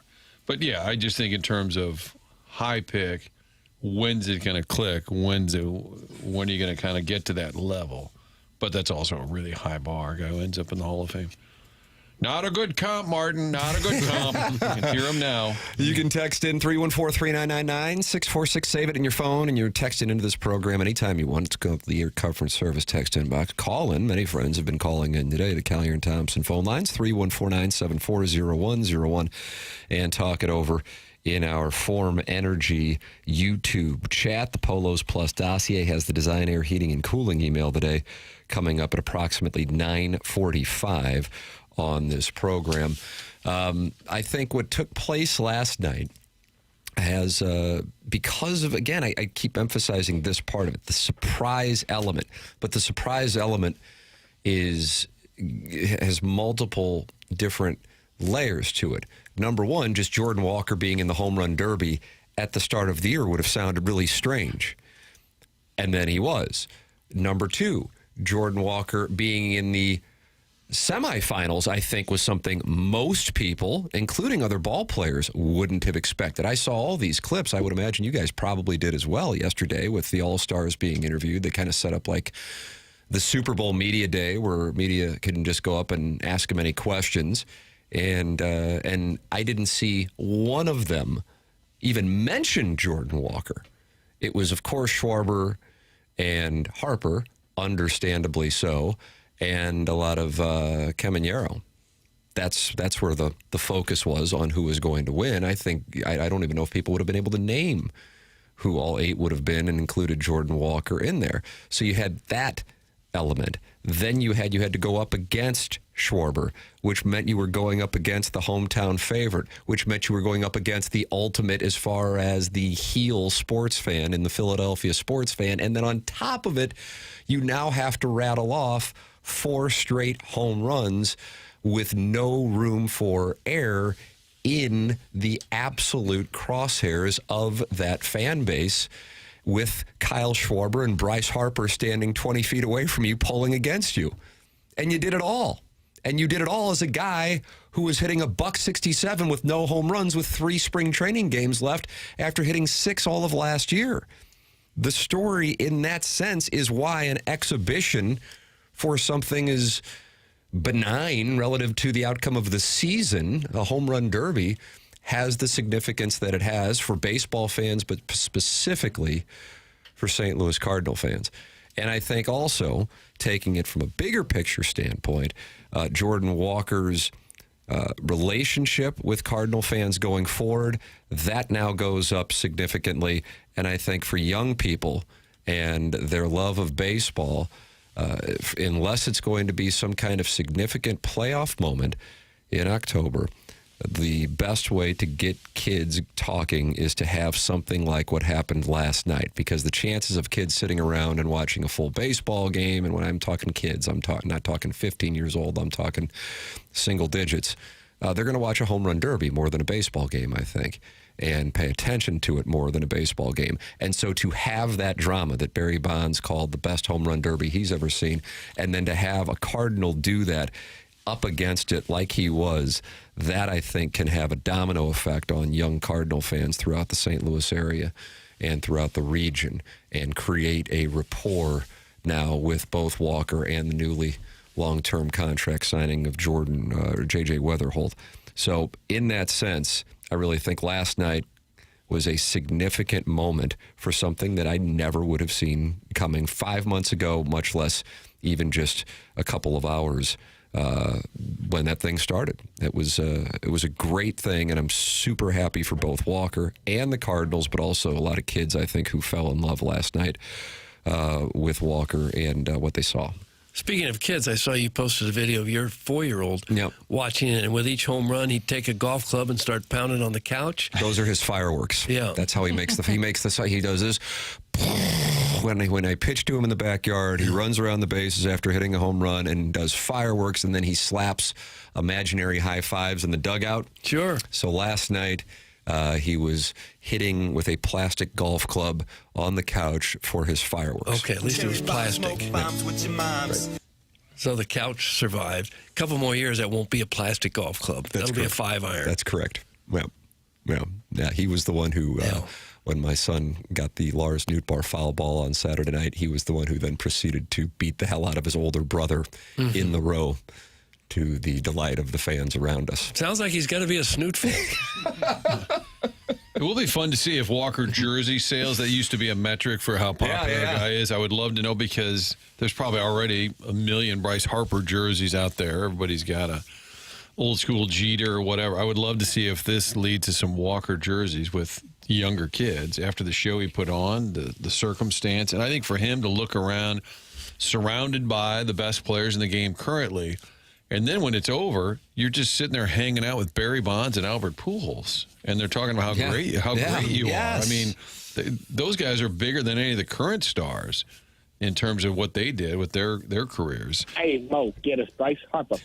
Hey, Mo, get us Bryce Harper. How about that, Martin? That's season 12. I don't think you're there. That was a campaign launched by TMA to help land one of the biggest stars in baseball. Yeah, but when that didn't happen, we turned our attention to Navy hats. Yeah. Sit down, Jim.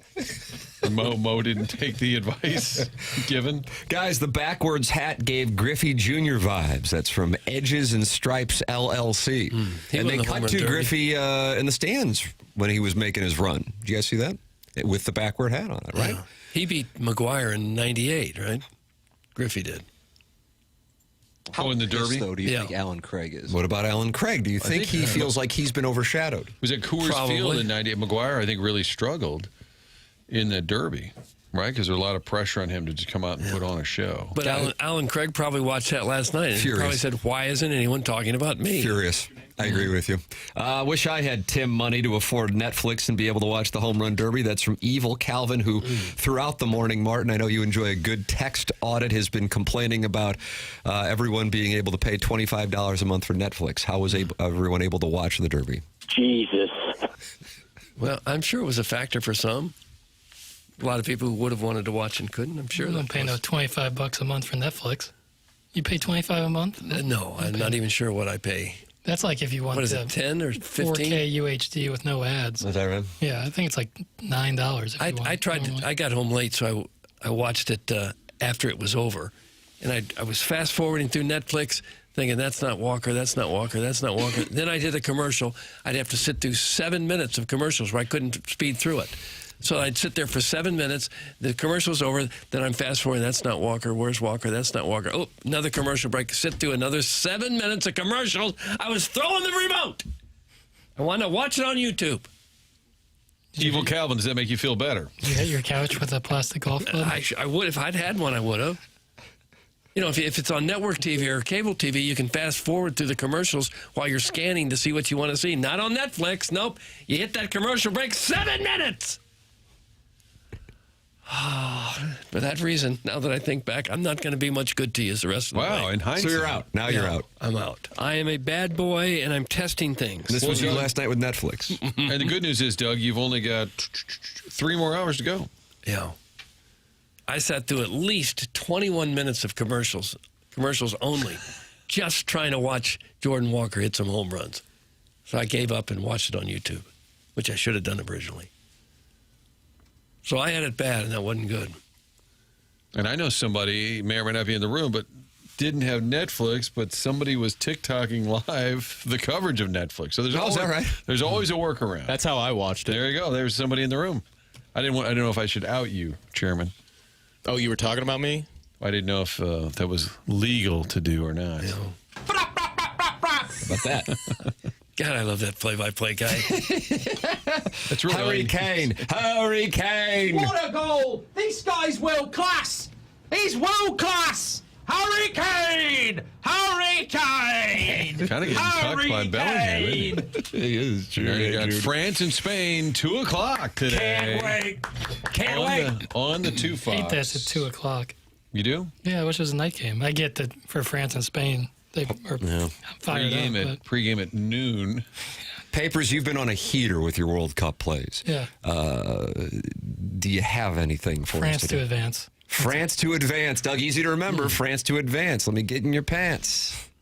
I heard Sir Soccer predicting a France win for the World Cup this year. You mean early on, even? Yeah, and he did it again last night. They're the 2 favorites of the tournament. Who did Michigan play in the Final Four before they played UConn? Arizona? Yeah.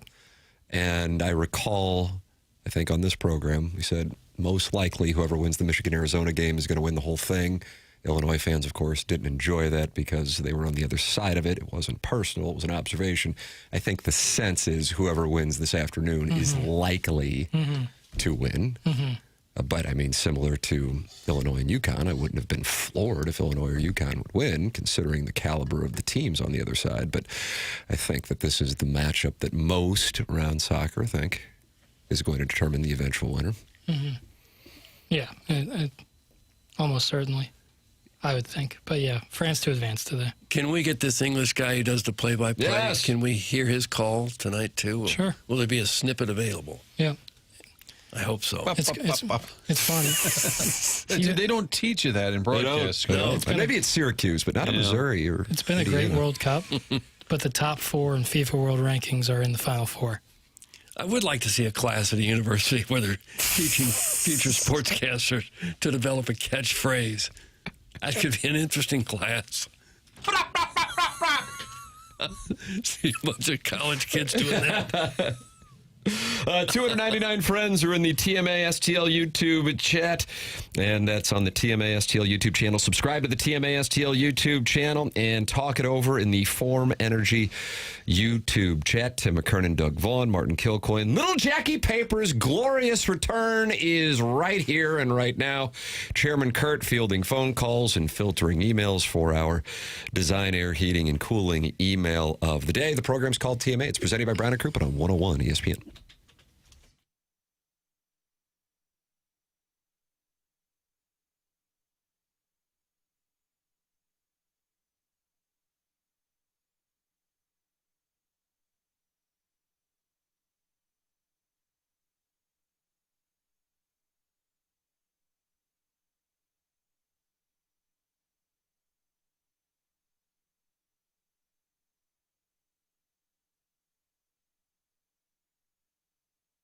Live studio. This is a live read in a live studio. Coach Kiowski's here.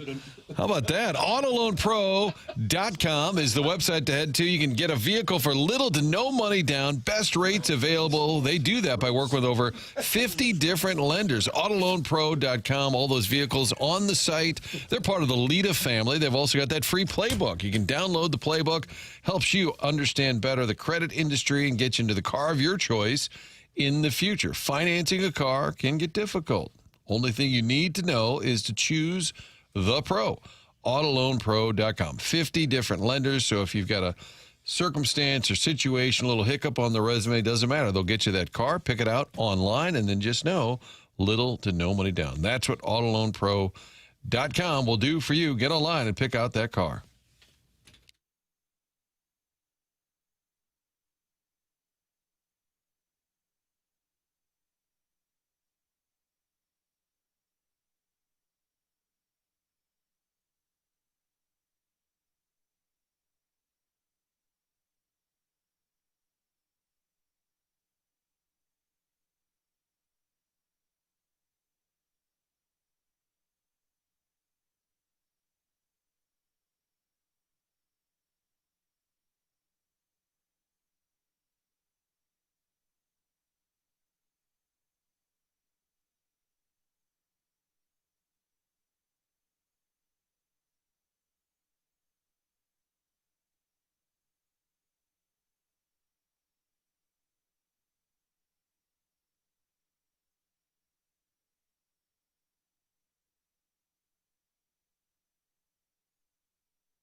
This is Jackson with a SportsCenter update brought to you by Universal Windows Direct. France and Spain today in a semifinal match for the World Cup. 2 o'clock kickoff. That was another SportsCenter update brought to you by Universal Windows Direct. You'll be saying, I love my windows.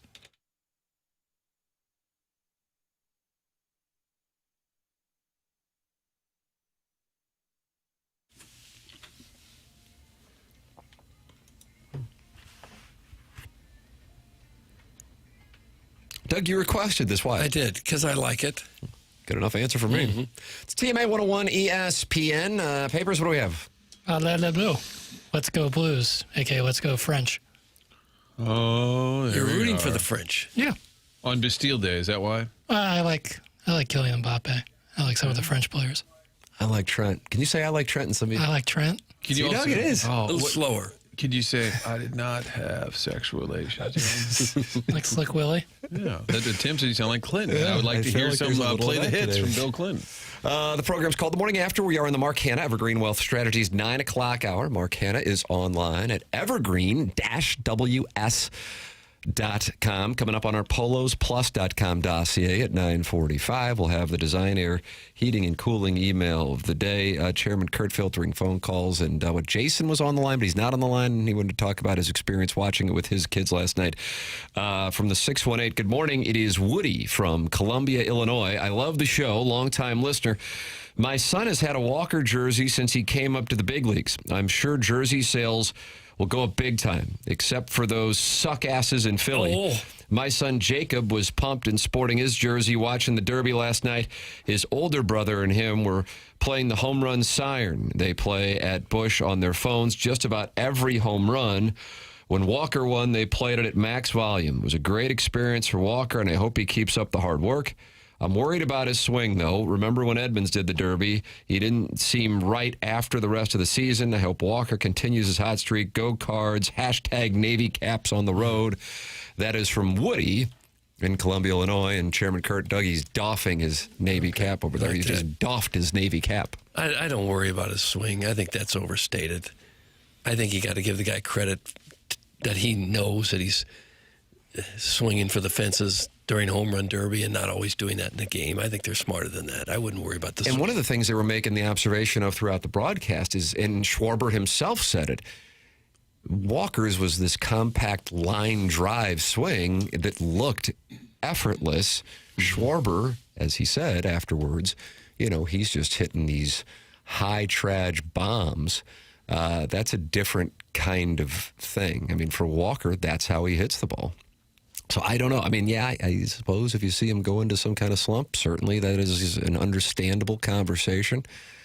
But Martin, I think you were talking about it last week that's an overstated, when you look at data, talking point. I think Kevin Wheeler posted like a whole story that says it's an old wives' tale. That when you do the Derby, I think Edmund said it was like a shoulder thing. I'm pretty sure his wasn't just swing, but it was something that he probably got hurt swinging so hard. I think he tweaked something by swinging so hard, and I think that would be, if you were worried about that, that'd be encouraging. Just kind of the effortless swing he was taking, and you could tell from Bonds and Pujols kind of breaking it down. The way he was swinging, he wasn't trying to kill the ball. So, yeah, hopefully he's fine. But I just think from a confidence standpoint, he's going to be at another level now. Love to get him. Wouldn't it be great to get up there tonight and hit one out? Oh, yeah. It'd be terrific. Just need one. What did Wainwright give Jeter, what he called a pipe shot or something at the All-Star game in 2014? So, like, basically gave him one to hit. God, it'd be great. It's going to be hard for the game to live up to the home run derby. It is every year now, though, really. Yeah, I agree with that.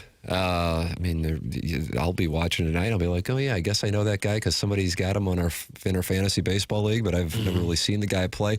People were asking this, and I do wonder about it. Do you think that Walker gets cheered or booed tonight when he comes up, or will there be any response at all? Because the obvious is you boo him, and like they were doing carryover from the home run derby, and it would be kind of, if I were him, I would like step out and like wave my cap. That's what he did last night when he was walking out to get introduced. When they're booing you, but I wonder if they, in a weird Philly way, if they'd turn it tonight and start cheering. Probably not. No, I would expect to get booed.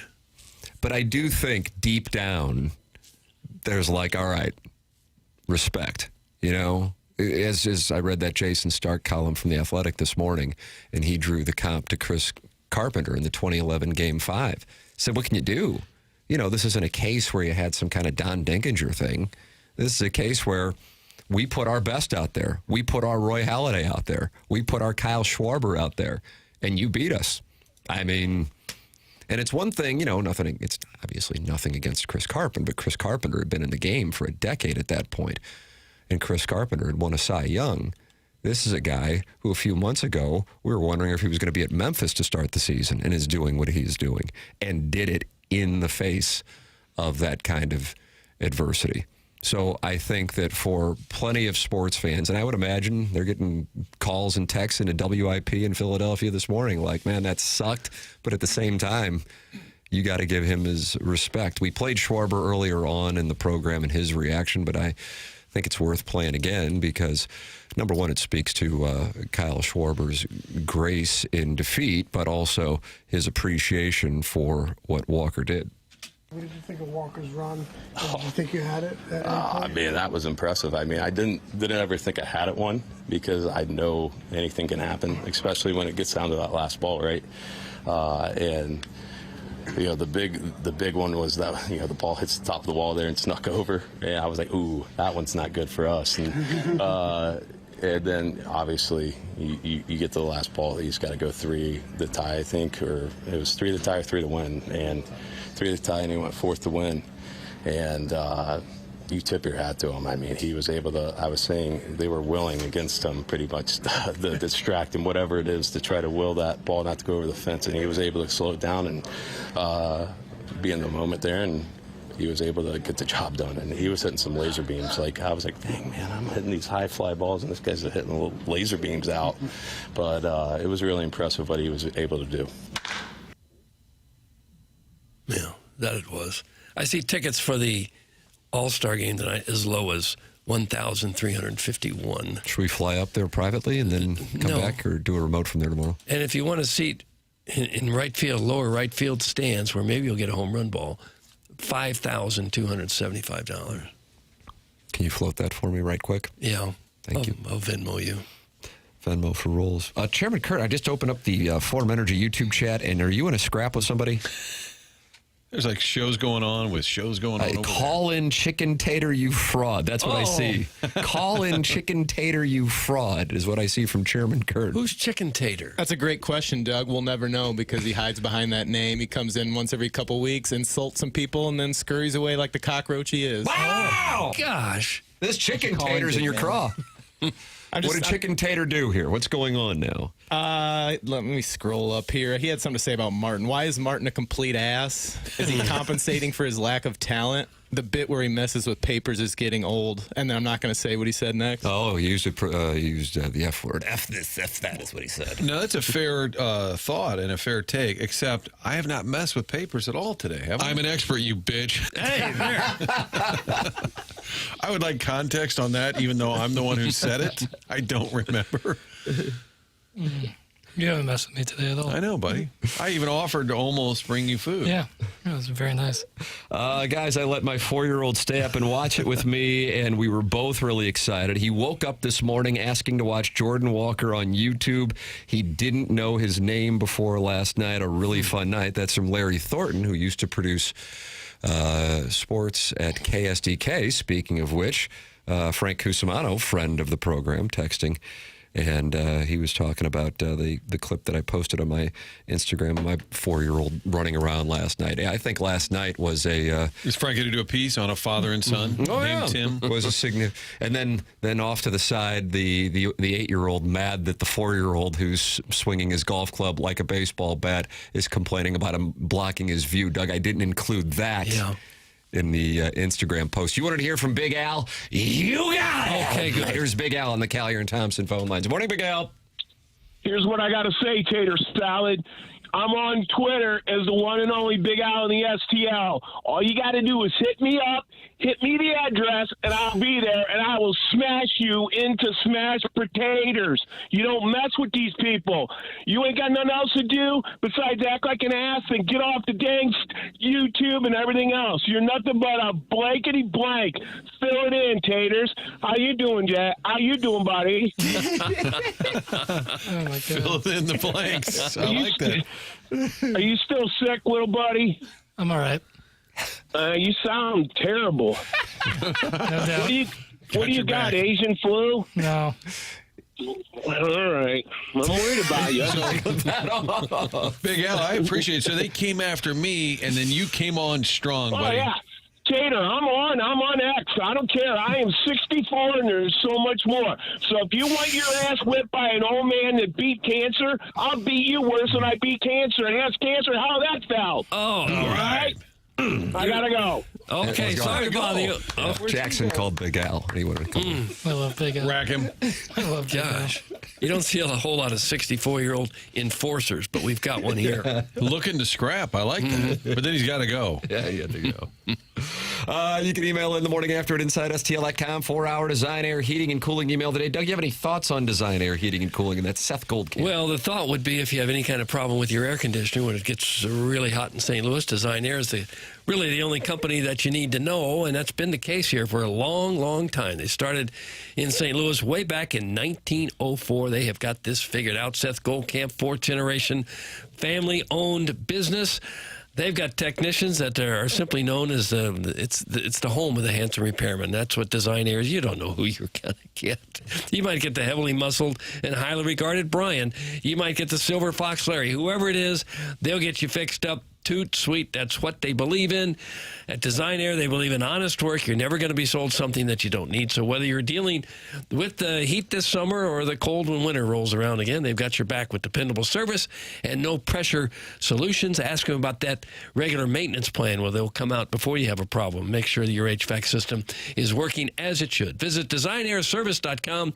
Schedule your service today. Design Air, comfort you can count on since 1904. Design Air brings the heat. There it is. TMA 101 ESPN live from the Stiefel Studios.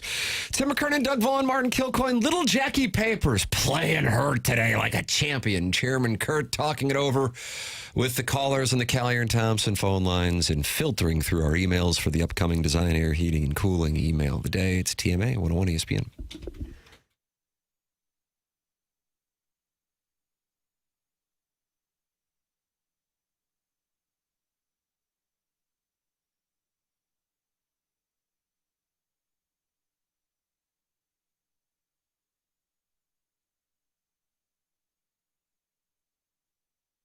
Delmar Mortgage is online at delmarmortgage.com, and I am working with Ryan Luchtefeld. Firsthand, I can tell you about my experience with Ryan and Delmar Mortgage. Ryan gives out his personal number for you to call or to text. The number is as follows, 618-593-3608. 618-593-3608. Pre-approvals and fast-track options that are going to make your offer stick out to local sellers and listing agents. The housing market is hot. Make sure you are positioned best with Delmar Mortgage and Ryan Luchtefeld. 618-593-3608. That's his personal number to call or text.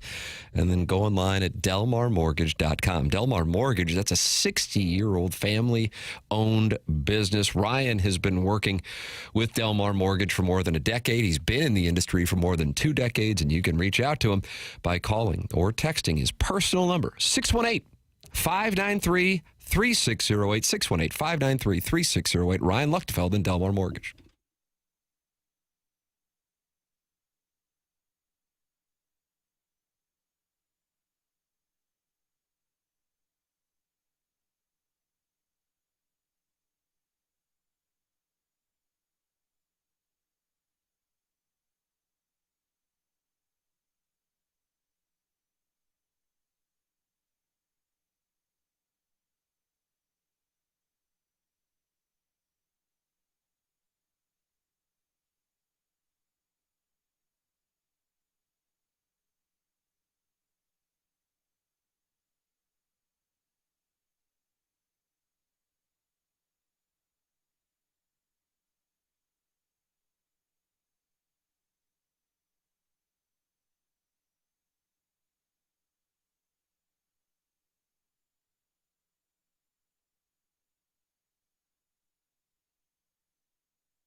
Nice.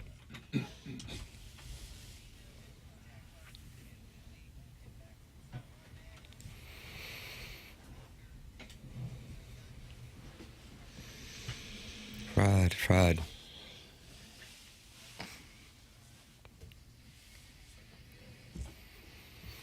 Hard not to be fired up when you hear this. Yeah, boy, I'm ready. Blink 182? Bowling for soup.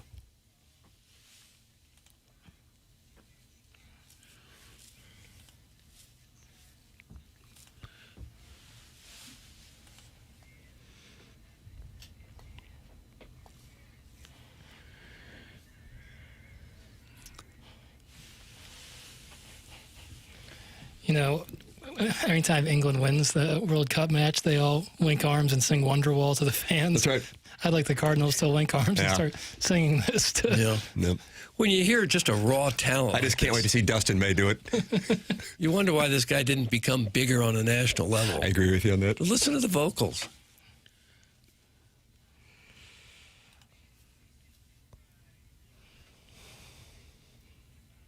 Yeah. Man, that's powerful. Man, I wish the Cardinals had a home game on Friday night. That reception for Jordan Walker, that'd be something else, wouldn't it? Well, he'll get it whenever they do play at home again. I don't have the schedule in front of me, but... Oh, that's called show prep. Yeah. It's a Thursday afternoon game against the Diamondbacks. It's a makeup game. Oh. 4:30 start on Thursday. That'll be thunderous. That'll be the big return.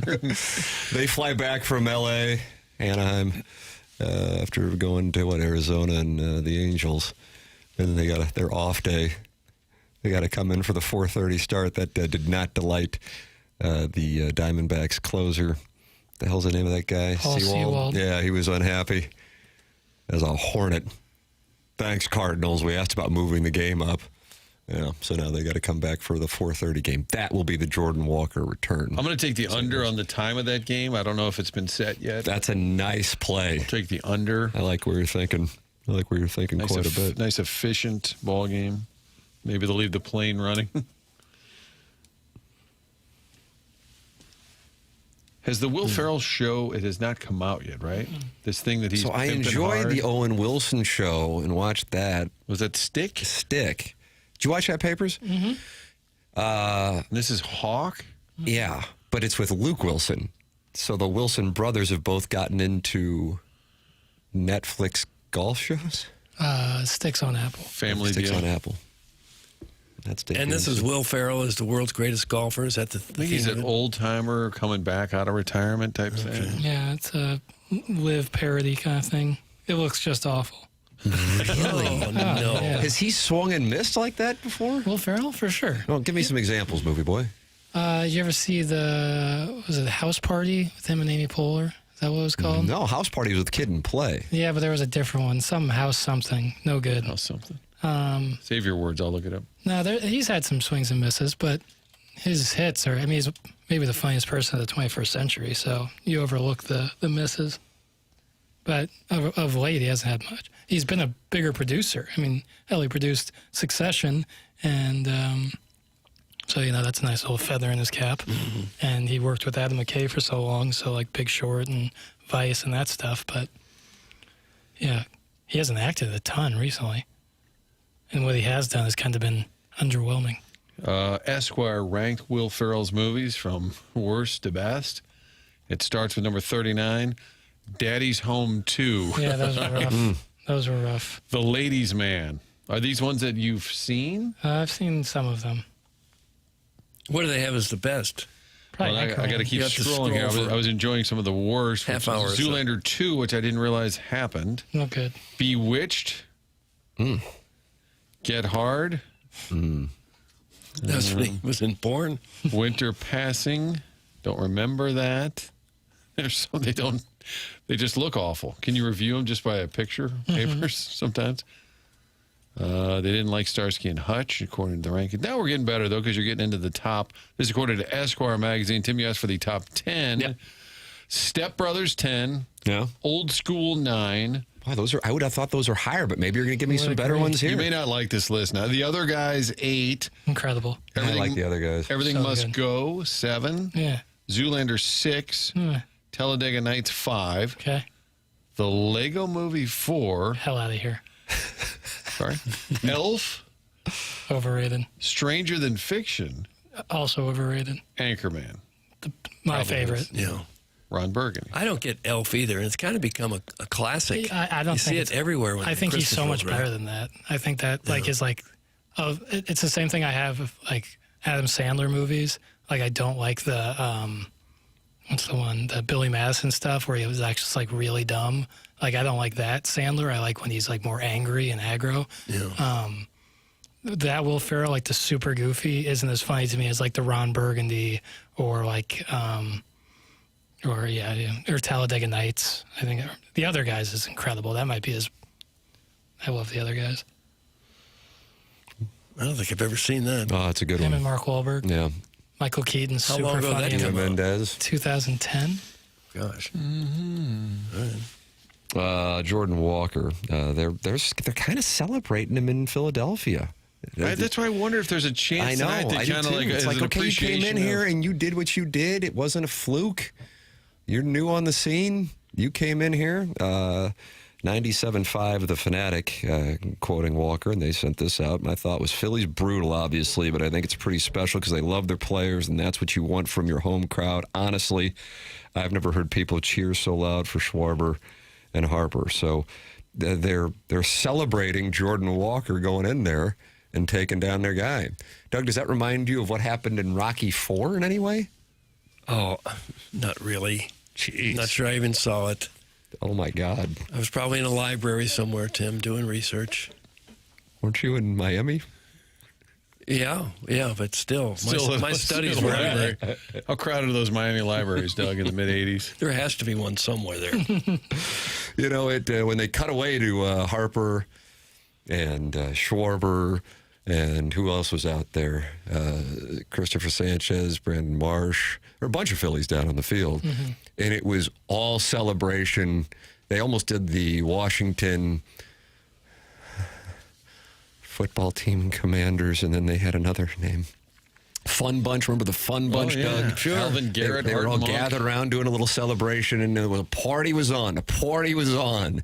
And the party was still on early on during Walker's at bat.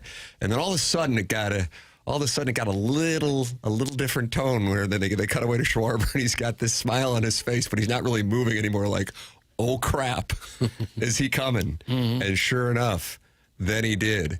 The fact that it wasn't like he had 10 with like 3 pitches left. He had to go home run, home run, home run, home run, home run, and couldn't miss. God bless America. 7 home runs with 2 swings left. Woo. Okay, so if you get the 2 swings, then you're at 9, Doug. Then you need the extra swings. Then I need you to hit 2 more just to tie. I need you to hit 1 more to win it. And some It's credit to his pitcher who put it right where he needed it. Yeah.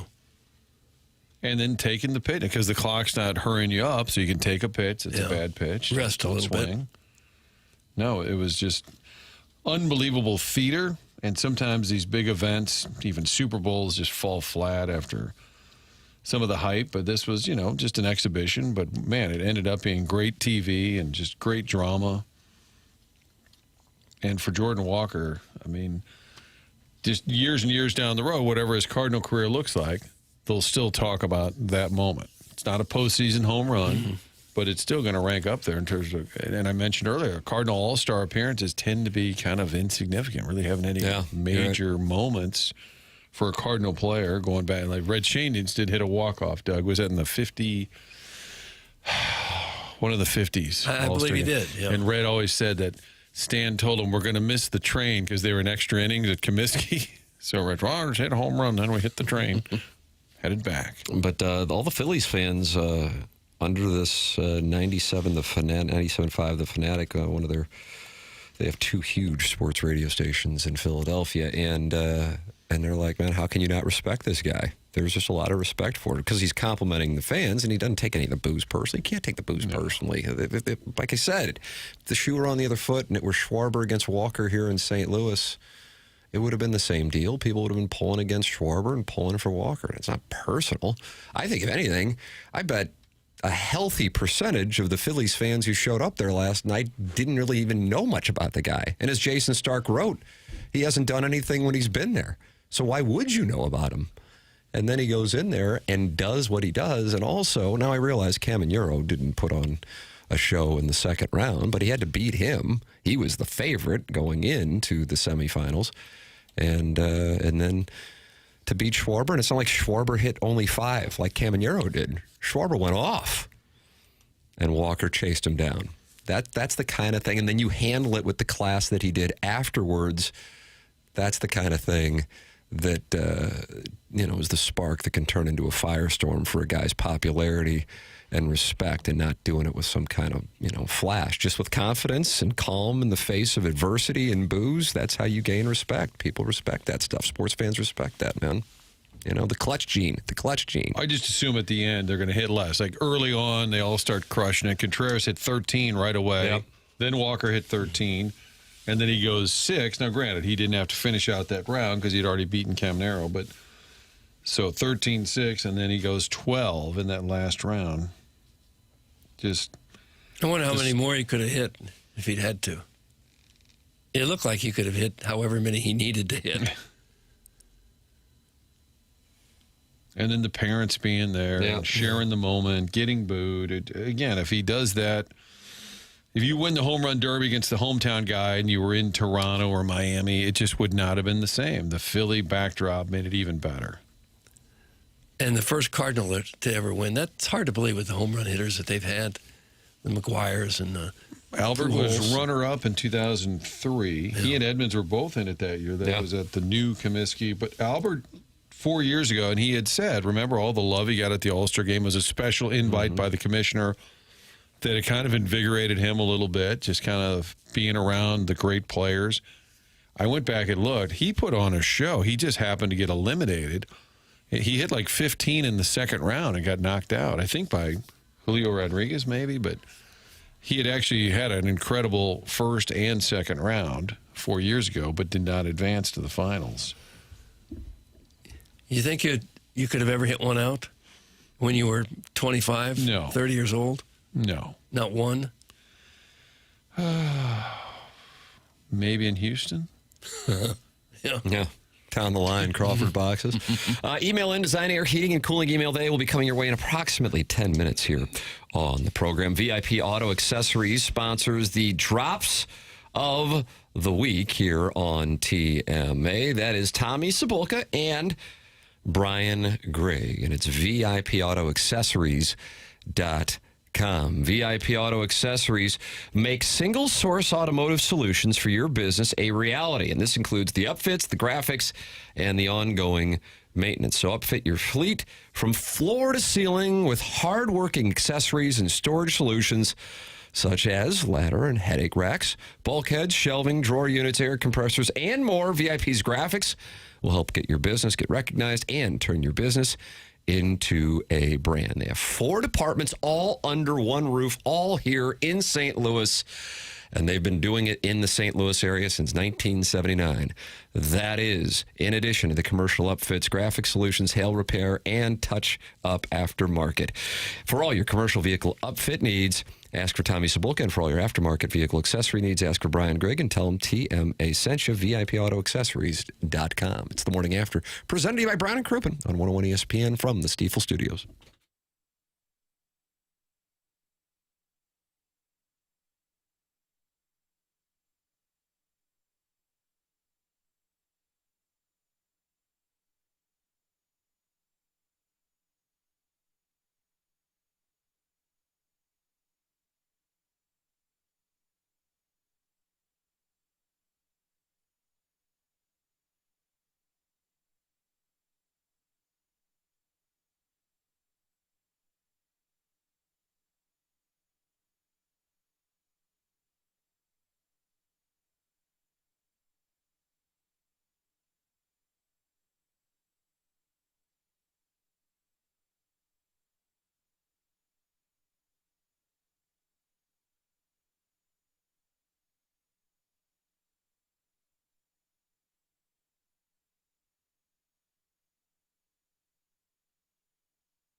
Welcome back to the Morning After, the show presented to you by Brown and Crouppen on 101 ESPN and the TMA STL YouTube channel. Tim McKernan, Doug Vaughn, Martin Kilcoyne with you on the presentation. The great Jackson Burkett is back. And Doug, if you look on your right, you're going to see the great Terry Crouppen, who is back. He's right there. Hello, Terry. He is here, Terry. Great to have you. That's right. My in our goodness. presence. Hi, fellas. How It's you great doing? to see you. It's good seeing you. I've been away a while. Yeah. You know, I have a friend who just got back from a round-the-world cruise. He didn't take his wife because she doesn't like cruises. But he took 4 months. Wow. All around the world. Not many guys could get away with that. No, that's the truth. I wonder, is he getting away with something or is he given an opportunity? I don't know. So I maybe you don't know the triptych, but like, how do you handle the trip? Do they go up and down or just around? He started out, I know, in Hawaii, and then they went to the South Pacific. Mm-hmm. You know, Fiji and Bora Bora. And then I think they hit India. And I mean, it was an amazing, any place you want to go. Yeah. You know, I thought it sounded great, but everybody else I've talked to said, I don't know, 4 months on a. First of all, I'd be, as big as a house, eating cruise food. But they went to Africa, Europe, the Far East, Middle East. I mean, it was every place you can imagine. I don't know. Would you go? Yeah, I think I would. I think that'd be fascinating. Did that intrigue you, Terry? Would you? It does. Yeah. It does. Yeah. But I don't know. I'd like to have an out. You know if what it I ain't mean? going too well, I can pick me up on a helicopter and get me to the nearest airport. Yeah, I'm done. Well, I suppose you could at one of the ports of call. You could go to yes, you could airport. just leave. Yeah. Yeah. But I'm guessing the trip cost, I would guess 6 figures. You know? Yeah, I would think so. Yeah, because a week will cost you. Maybe I'll get him to come on the radio and talk to you guys. Come on in. I read a story once about a guy who lives on a cruise ship. Oh, yeah, they have these boats. Condo. You buy a condo on a cruise ship. Constantly traveling. Carl Peterson, who ran the Kansas City Chiefs, one of Dick Vermeil's best friends, lives on one of those ships where he's always moving. You're always... Is that right? Yeah, you have a condo, but it's on a ship. But no other bills. Yeah. Yeah. All the food is prepared. And I think there's different, like everything else, there's different ships. You know, I mean, I think there's some that are luxury and then some designed for people that don't have a vast fortune to spend. And then some are just stowaways. They're just, just on the boat hiding. They're just in there. You know, in those torn pants you see that castaways The wear. old hobos with a little stick over their bindle shoulder. and Yes. So what's your idea of the perfect vacation?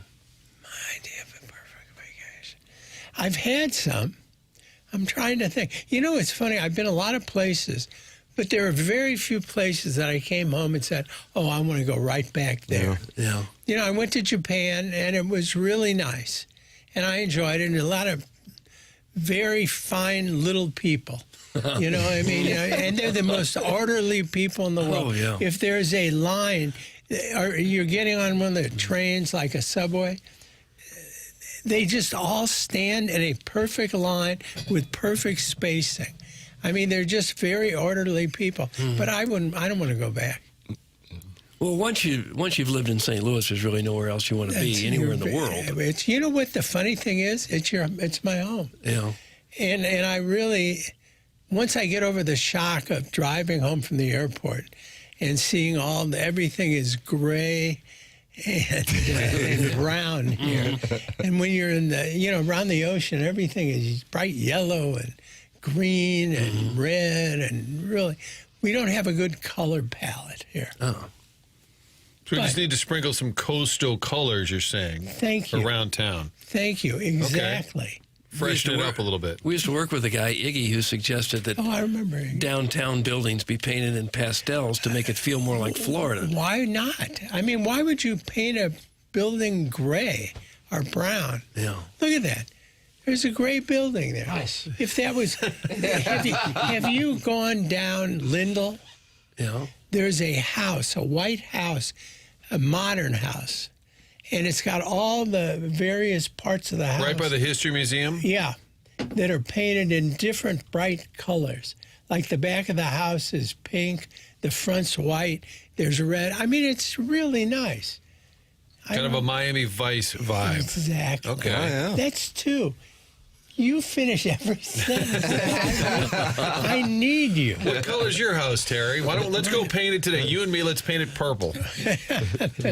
No, not purple. It's a little dark. All right, too dark. Sorry. Yellow, green. We were vibing and then we weren't, Tim. I lost him right there. It just went a little too far. It was better than nothing. And you said Andy, your son, Andy Crouppen, is one of the busiest guys in town. And when he doesn't come see us, we're always hurt. And then he'll say he has to walk his dog. We're like, oh, he just doesn't want to see us. But he's busy. He has to walk his dog. He's got a very nice dog, but it's very active. But Andy is the busiest man I know. He's got 3 little girls, and they're the cutest little girls you've ever seen. But, you know, he's got a 14-year-old girl. That's a hard thing to have, you know. They're a handful. Yeah. What that? How many kids did you have? Well, I had 4. I have 4. Yeah. I don't have, thank God. I still have them. Were they hard to handle for you, or did you keep them in line? Terrible. Awful kids. Terrible. My son, I remember going into our basement and saying, wasn't there a wall there? And what happened is he and his friends got into some wrestling match. Oh, no. And one of them got thrown through the wall, and to cover it up, they just tore the whole wall down. Oh, did they? Oh, yeah. And you were not in favor of that? I never knew about it. Oh. I didn't know about it till like years later when I said, didn't there used to be a wall here? You got to listen to me. Yeah. I'm giving you guys gold. I love when you walk in. Nothing in return. Once I said you should paint your house purple, I decided to step back a little bit. My ideas fell flat. We were on a roll. We call that a miscue. Right. What made the children terrible outside of the wall disappearing? Because I've got an 8-year-old and a 4-year-old, and I need to know what's ahead for me here. And give me some counsel.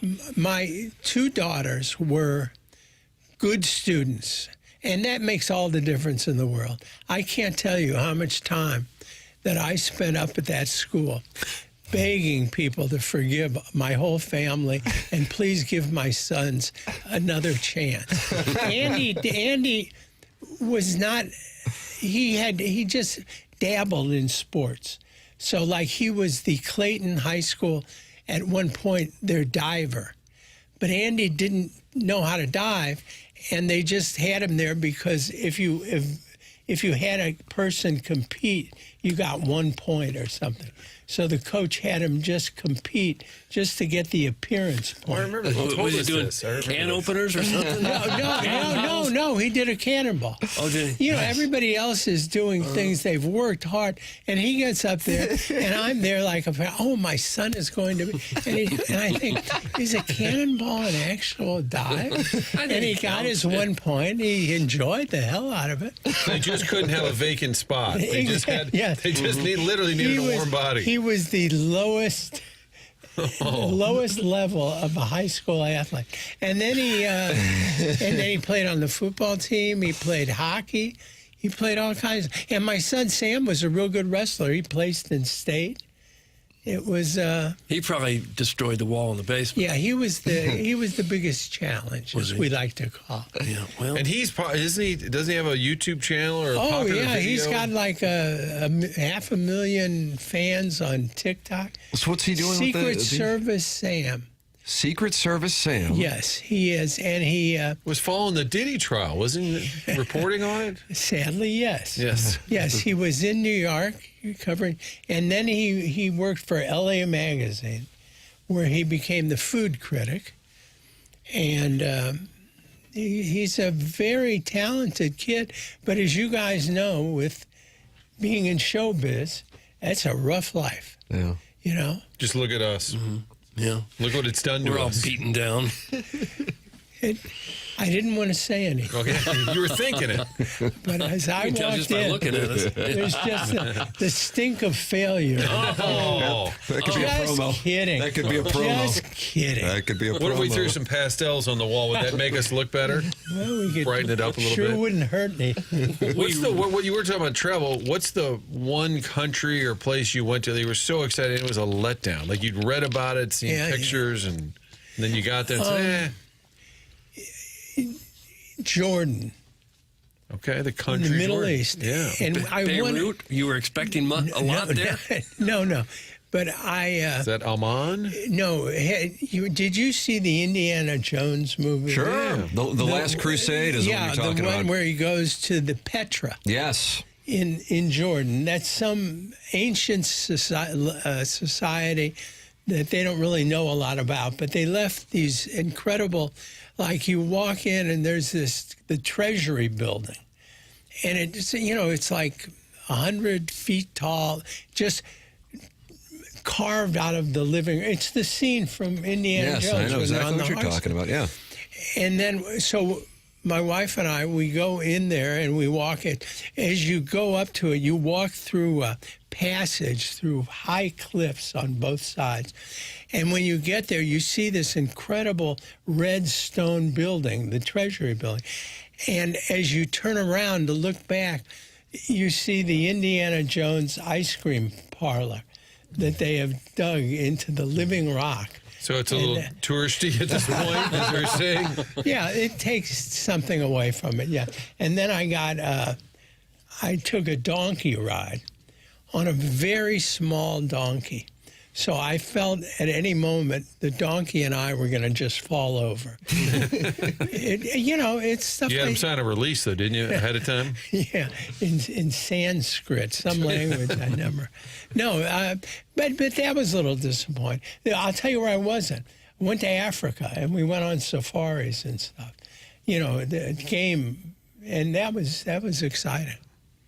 I like that. That's on my wife's list. She wants to go to a safari, and I said, Can we just go to Montana and see the mountains? You know what? When you see the giraffes and alligators, mice. It was mice. You went to Africa. No. Rhinoceros, large animals. No, we did. Did they ever get near the vehicle? In my phone, I have a picture. First of all, you go in these big. They're not SUVs. They're open, like truck vehicles with a guy. And the animals are right there. I have pictures. We're in the middle of a herd of elephants. And for some reason, the animals can't tell that you are not part of the vehicle. So you look huge to them. And they tell you, don't stand up, because if you stand up, they'll then figure out that you're not part of this big thing, and they'll eat you. Oh, yeah. And that. That'll keep you from standing up. It just as if you were nailed down. And so we go, and I have pictures of it. Two lions came just out of the bush, and they just walked within 4 or 5 feet, and I'm looking at them, and they go, and I say to the guy, why are we doing this? Why isn't this dangerous? He says, no, they can't tell that you're not part of the truck. Really? And I said, well, what if there's like one really smart lion that figures that fat guy isn't part of any truck? No, does the guide have a gun or anything? Yeah, but he's got a big rifle, but it's in a case. Yeah, so it'll take a little while. They told us that a few months before, somebody had a lion had come chasing an animal and leaped over the truck and landed in the truck with people. God. Oh, my God. Yeah. And so I... What was the conclusion of that anecdote? I want my money back on that. I think he was just happy to get out alive. Terry Crouppen, Brown and Crouppen. Terry making his glorious return to the morning after. Wonderful to see Hey, guys, Terry. it's been a pleasure. and I hope we can do it again. You're welcome anytime. That's right. Terry That's what Crouppen. they all say. Terry, thank you so much. Bye, guys. Great to see you. Terry Crouppen with us here on the program. We'll take a break, come back with more of The Morning After as Brown and Crouppen is the presenting sponsor online at getbc.com or by calling 314-222-2222. Terry Crouppen, Brown and Crouppen, presenting sponsor at TMA. Next on the Polos Plus dossier on a Jordan Walker heavy. Morning After is the Design Air Heating and Cooling email of the day to McKernan, Doug Vaughn, Martin Kilcoyne. Little Jackie Papers, a glorious return. Chairman Kurt has filtered the emails. We'll read those next here on the Morning After, live from the Stiefel Studios.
This is Jackson with a SportsCenter update brought to you by Universal Windows Direct. All-Star game tonight. Coverage starts at pregame at 6 p.m., first pitch at 7 p.m. right here on 101 ESPN. That was another SportsCenter update brought to you by Universal Windows Direct. You'll be saying, I love my windows.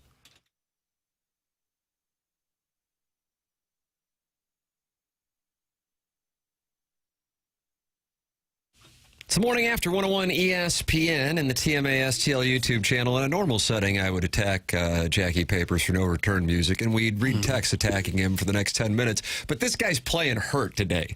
Doug, I want you to hear that. He's playing hurt. He's kind of and he's limping you know what you are? You're a champion boy. You're a champion boy.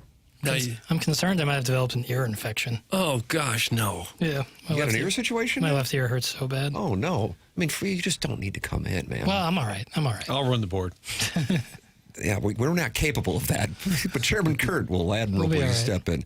Martin, you have been attempting to make magic happen, and you know what? We've got a Cardinal representative who was at the All-Star Game Home Run Derby last night, joining us right now from Philadelphia. Is that correct? Jose Fermin on the line, the clutch Cardinal who keeps delivering these two-strike hits. He has been great this year, and he was at Citizens Bank Ballpark last night. Jose, welcome to 101 ESPN here in St. Louis. How are you? Good. Good morning. Thank you for having me. Oh, thanks for hopping on. What were the circumstances? Did you fly with the fellas? Did you end up there? And how did you end up there? So I have a cousin. He works for the Phillies, and he got tickets. And like a week ago, he sent me a text. He's like, "Hey, if you want to come with me, like, I got another ticket for you." And I'm like, "Yeah, I want to be there," especially after knowing our guys were going to be there. So yeah. Oh, that's super cool. So you just wanted to be there, support the team, be in the building, and then you get a chance to see it. And listen, man, we were talking, and I mean, you're obviously a lover of the game. You're taking your All-Star break to be there. Usually the Home Run Derby, it kind of starts with a lot of excitement, but then as it goes on, it's like, okay, somebody runs away with it and wins. But last night, that had the intensity of a playoff game. So here you are, a Major League ball player. You're seeing your teammate in that environment. He's the enemy because he's up against Schwarber. What was that atmosphere like as you're sitting there and watching Jordan Walker do what he did? Yeah, it was obviously, like I was saying, talking to my cousin, it's a dream come true. We wanted, because he wanted to do it too, like to watch a home run derby. And obviously it was more special because Walker was there, and the atmosphere, it was awesome. It was loud all the time. Towards the end, it was kind of funny because, they started booing everybody. And yeah, for Walker to do that at the end, with all the boos and stuff, and silence the crowd, that was awesome to watch. So you're a professional ball player, you're a teammate, but are you a fan? Are you screaming and yelling and saying, "Sit down, Philly fans"? How did you act? Yeah, I was yelling the whole time. Every time Walker was hitting, there's a fan that was behind us, and he was asking me Walker, he's not your boy. I'm like, yeah, I think I know him pretty well. So yeah, they were telling me, because I was the only Cardinals fan, I think, in our section, and they're like, you cannot be too loud here because Phillies fans are kind of crazy. They might kick you out. Did you get a chance to talk to Jordan when it was over, or did he big time you, or what happened there? No, I was by right field, so I was a little far from there. But all the guys in the group chat we have on the team, we were texting him and stuff. But I know obviously it was gonna be busy and stuff. But yeah, really, really happy for him. Yeah, how about you've been on this team for a number of years, so you know what the story has been when he's been in the minors and comes up and then sometimes goes back down. What's your level of excitement for him to have this type of year? I mean, yeah, I've seen it all, obviously, because I think we made our debuts in 23, so obviously I've been there, I've seen it, and I think he never stopped working. He's a great teammate. Really, really humble kid, and he deserves all the good things that are happening to him. Really, really happy to see that. We always hear after these home run derbies that this might mess with his swing. Do you think there's anything to that or not? No, I mean, if you see his BPs, he always puts on the show, and I did not see anything different. I was telling my cousin, I was like, just like he's hitting bombs right now, that's how he's doing it. He's been doing it the whole year, in practice and in game. So I don't think that's going to, mess his swing up.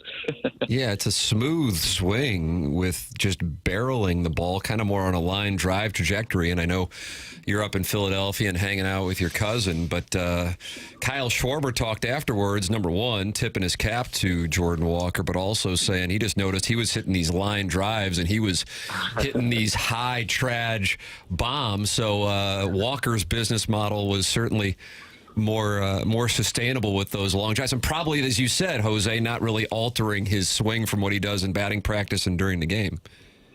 For sure, yeah. He was hitting balls like 450, I think 470 on a line drive. So like that was really, really impressive to watch. And like I said, he's been doing that all year, like practicing in game. So it's even more impressive. They were calling this to attention, and I'm curious. I mean, you've been in the arena. You know what it's like. I realize, it's a different element when it's a major league game versus a home run derby and an exhibition. But still, that struck me as a pressure-packed thing. Ben Rice might not be a household name. He certainly is for Yankees fans. But that guy's been raking up in the Bronx. And Caminero had a tough second round. My point being, there is some pressure in that thing, even though there is an exhibition. And for your teammate in those circumstances to execute like he did, just to get 7 home runs was an accomplishment, but then to rattle off 5 straight to win the thing, I would think that's not just a test of your ability to swing the bat and make contact like that, but also the mental strength to do it. Can you put yourself in that position and tell us what it's like as a major league hitter to be in that spot against the home crowd, against the home favorite, and have to do that? I mean, I bet, like I said, the environment was crazy. Like you said, the whole stadium was against every hitter, that was hitting against their players. So like Contreras, I think, was the first one that started getting booed by them. And you could tell, they were trying to breathe it out, try to stay calm. And obviously Walker did a great job with it. Like, he was down to his last out and he needed 4 or 5 homers, to tie it. So that was crazy what he did. And obviously he had me, yelling and everything. I got some videos, I posted them on Instagram. So if you guys see it, you're going to hear me. I kind of lost my voice a little bit last night. Just shout out to Walker. I told these guys, Jose is the one in the clubhouse, always smiling, always happy. And I heard Chip say the other night you wanted a nickname, right? Did you ask Chip to give you a nickname? No, I did not.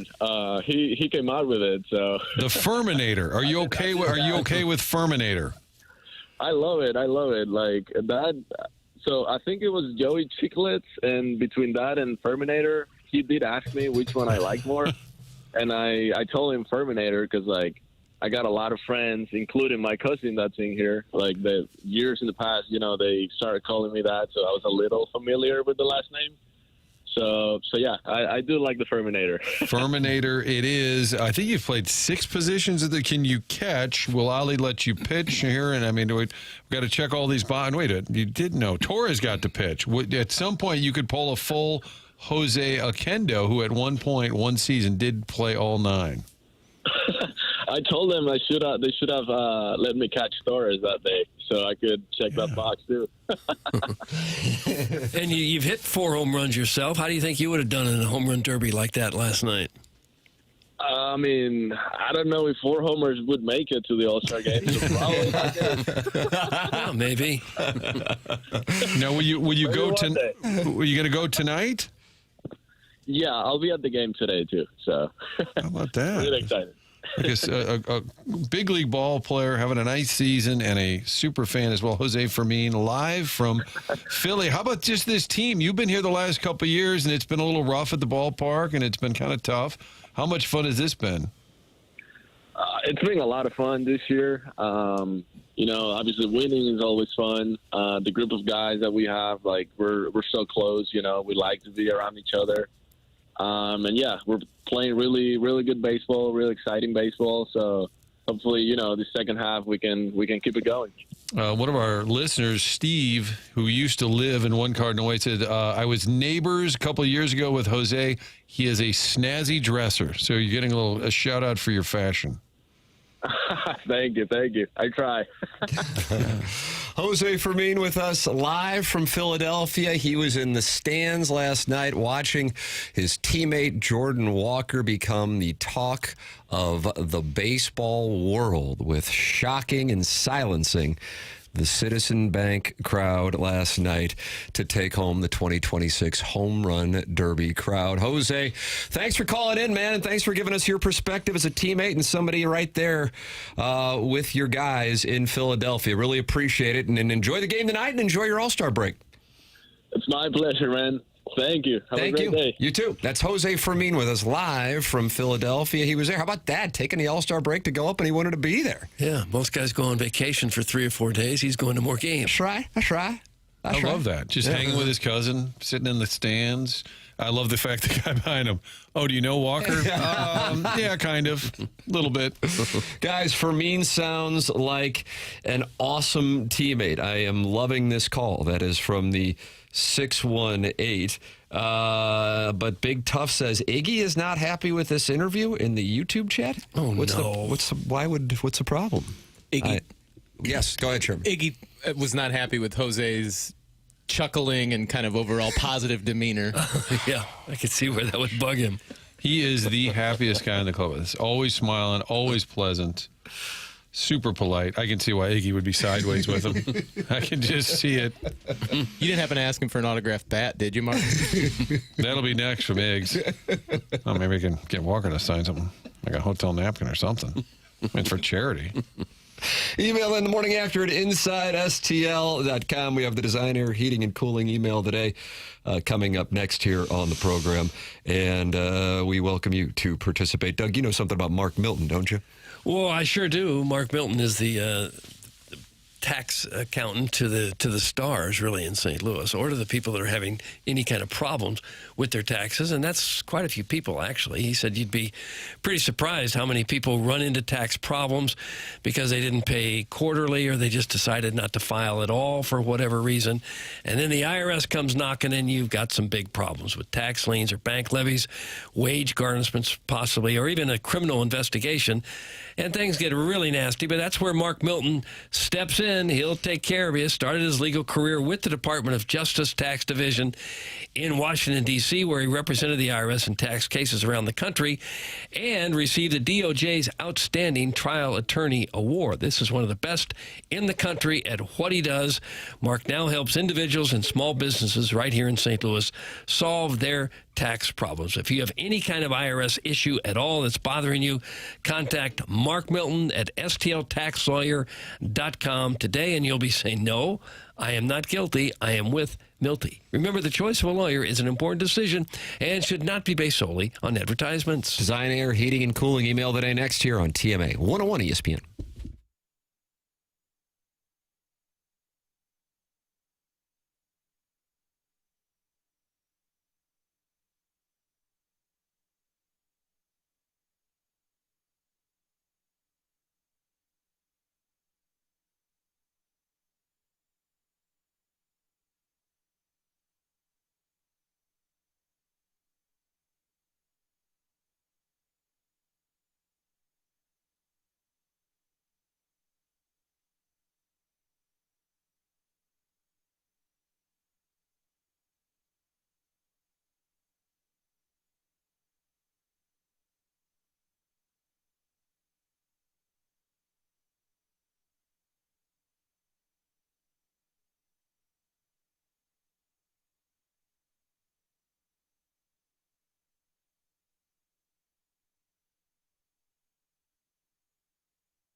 Well, Martin, I personally enjoyed you getting Jose Fermin on the program from Philadelphia, considering, number one, he's a member of the Cardinals. Number two, his teammate is the talk of the sports world this morning. And number three, he's a delightful interview. But unfortunately, the 573 didn't like it. Doug, in the Air Comfort Service text inbox, this show gets worse daily. Joy FM it is. Now, Jackson, I know you're not in a position to talk. But we did make you do this. Somebody pointed out we made you do the Sports Center update. But you correctly identified that Dirty Dan the Garbage Man had blue feet, whereas I thought Dirty Dan was performative. Do you think the 573 is performative or might have blue feet? Very blue feet. Is that right? Yeah. The Festus Fluffer is saying that Paper's performance today is very much like the Michael Jordan flu game. Wow. Disagree. How about this? Little Beer Cats literally just said the same thing as you were reading that, Doug. Calling today's show the Papers flu game. Great work, Papers. Thanks, man. Big shout out to Chairman Kurt, who stepped in my stead during that time off. That was not easy work, and he stepped up in a major way. In particular on the sick day. Yeah, Wednesday. Because that came out of nowhere for all of us. I didn't even know you were feeling ill. I wasn't. It just hit you that afternoon? I had a 102 fever that night. Holy crap. And now an ear infection on top of that. I don't know on that. I just have, whenever you have such bad throat pain, it radiates to your ears, and my left ear really hurts. Did you try listening to the show and then you said, oh, that's it. I'm over to Joy 99 it is. Yeah. You never had that moment? No. That's always, I guess I'll get you like logistics, Martin, just kind of a behind the scenes. This show has always been in competition with Joy FM. Mm-hmm. So that if you are going to land one that's going to hit close to home, it's the off to Joy FM I go. So yeah. We'll meet after the show and we'll try and do better. And every once in a while when I try to get Albert to do the show, I'm like, yeah, we're just kind of like the same as Joy 99. Pretty much the same vibe. It's time for the Design Air Heating and Cooling email today. Hello, gents. First off, welcome back, Jackson. Thanks. Glad you're feeling a little better. Now that we've gotten the pleasantries out of the way, I need to talk about something that's been eating away at me for over a day. I've been haunted by the idea that a man and his, quote, handler would drive from New York to St. Louis, Missouri to promote a sandwich that isn't on the menu anymore. Even more disturbing is that he claims that the trip was all worth it because he got to buy Iggy a sandwich.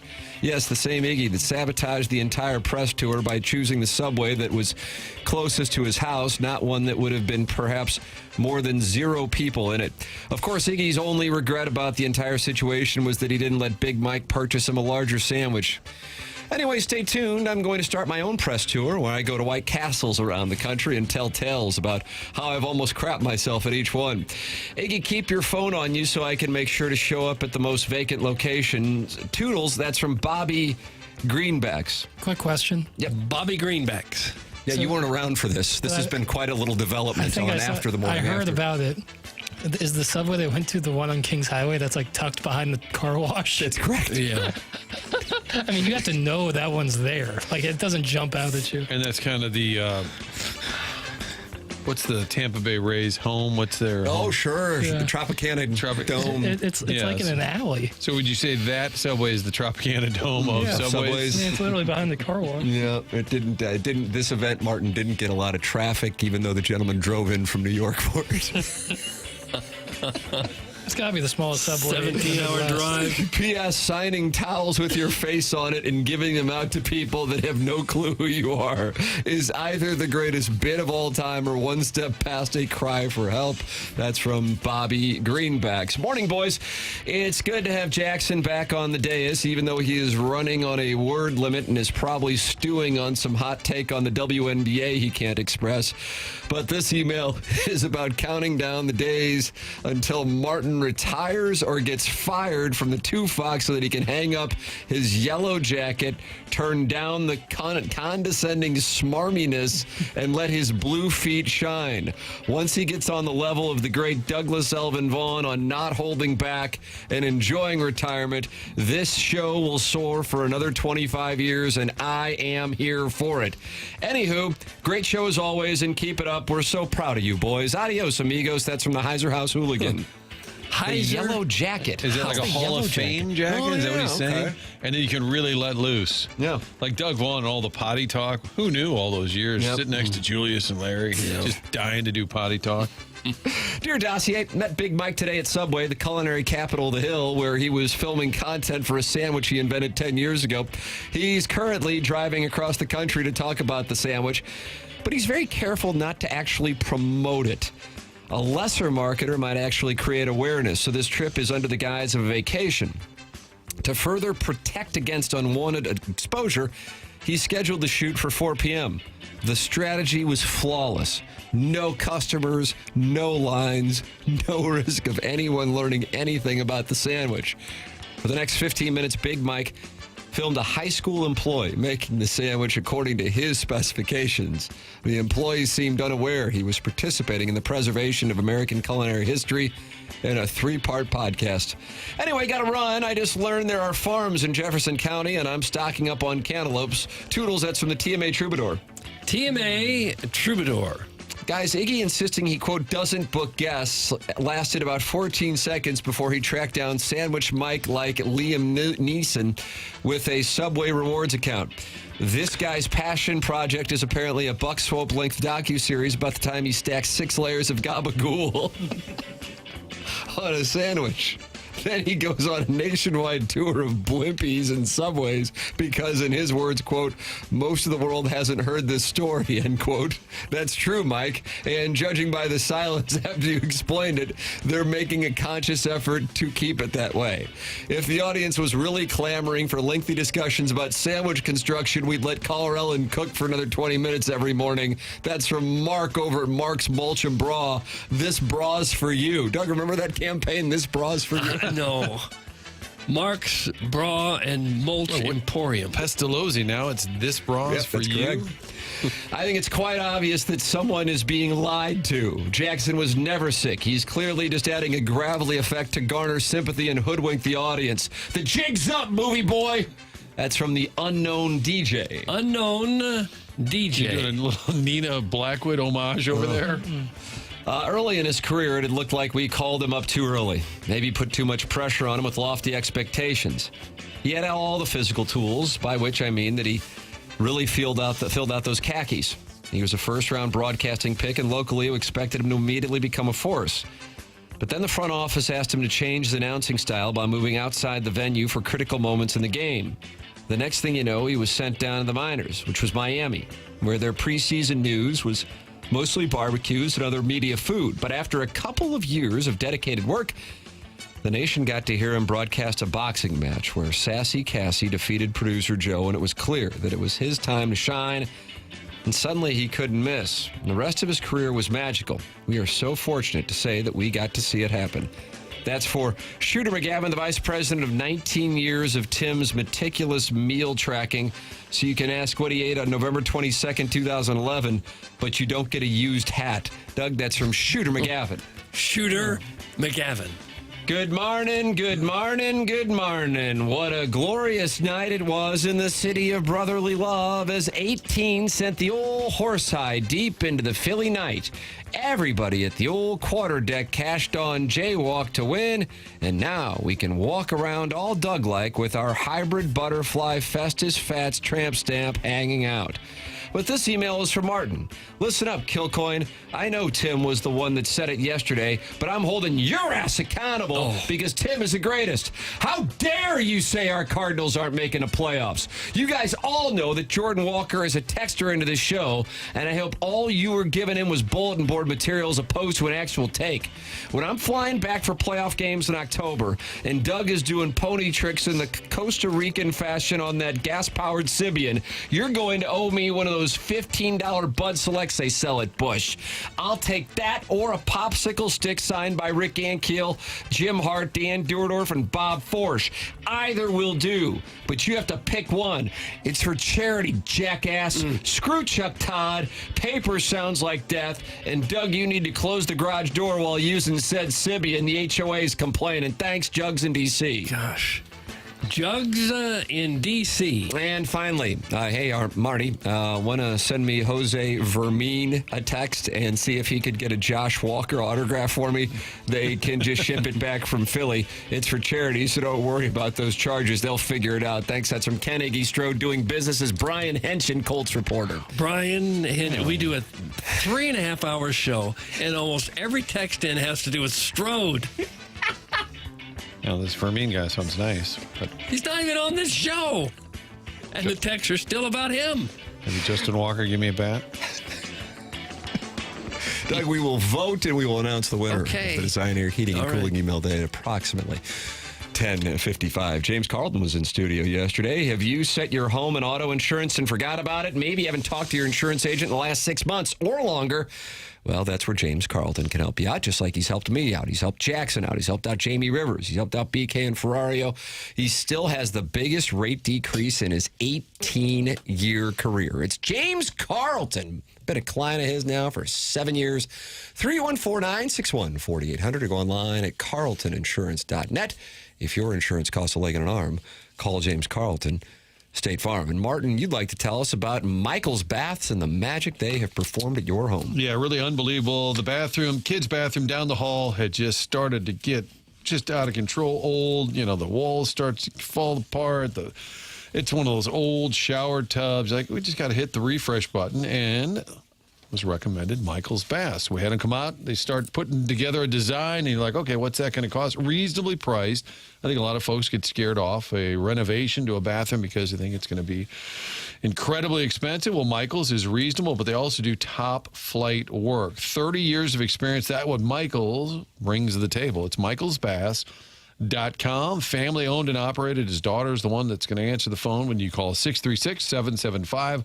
And if you're in the 101 ESPN listening area, they will come to you, put together a plan, whether it's just ripping out that old tub, putting in a little shower. They can do that conversion, do a full high-end, whatever remodel, renovation you have in mind. These are the folks to do it with. All the employees work directly for Michael, so there's no subcontracting. And the unbelievable finished product, you will love it. It just changes the feel of the entire home. All the reviews are 5-star reviews, A+ with the BBB, a truly family-run operation. michaelsbaths.com. That's where you can see some of their work online. Or get that appointment. Find out what they can do for you. 636-775-0800. Changing that bathroom will change the feel of your entire home. Michael's Baths, loyal sponsor here on TMA, and Martin is a customer of Michael's Baths. We've got the second half of our Design Air Heating and Cooling 10 o'clock hour coming up here on the program. Martin is headed to onboarding. We're headed into our next segment here in the 10 o'clock hour. It is TMA 101 ESPN.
Gosh.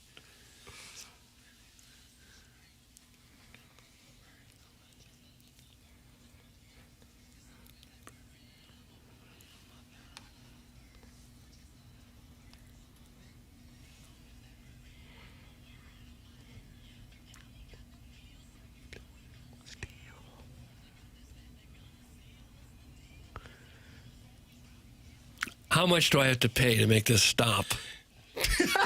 Is this an aux on or aux off situation, Jackson? Off. So good, though. It's TMA 101 ESPN. Tim McKernan, Doug Vaughn, Chairman Kurt slides into the dais in the 10 o'clock hour. Little Jackie Papers. You know, if you were looking at this as an NFL injury report, he would have been listed as doubtful today, and here he is.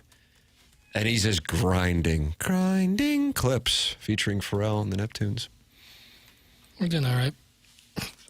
I think if you could redo the play, you'd be in your little Betty right now. Mm-mm. I think you should be in your little Betty right now. No, I couldn't sit in my apartment alone all day again. Really? It's brutal.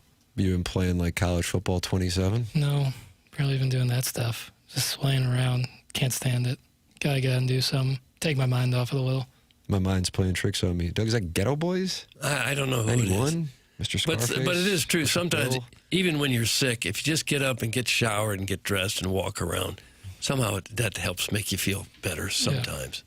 Were you able to stay up for the home run derby? Were you able to watch it live, or were you in a bad place? Be honest with me. No, I was at a film screening last night. Excuse me? A film screening? Mm-hmm. What in the world? What is it? We were a turtleneck? It was a beret. It was a screening for a very highly anticipated movie coming out on Friday. But you're not going to tell us what the name of it is. That was very vague, wasn't it, Doug? It sure was. All right, I wonder relax. why. It's called The Odyssey. Oh, Matt Damon. Mm-hmm. And this is the IMAX format? Mm-hmm. I wouldn't have. I would have rather watched the Home Run Derby if it was anything else other than this. This is a big deal. How about that, Doug? Well, how many you weren't IMAX invited. I wasn't invited. I wasn't either. How many IMAX theaters we have in St. Louis? One. Where is that? Ronnie's. Okay. I don't think I've ever seen anything there.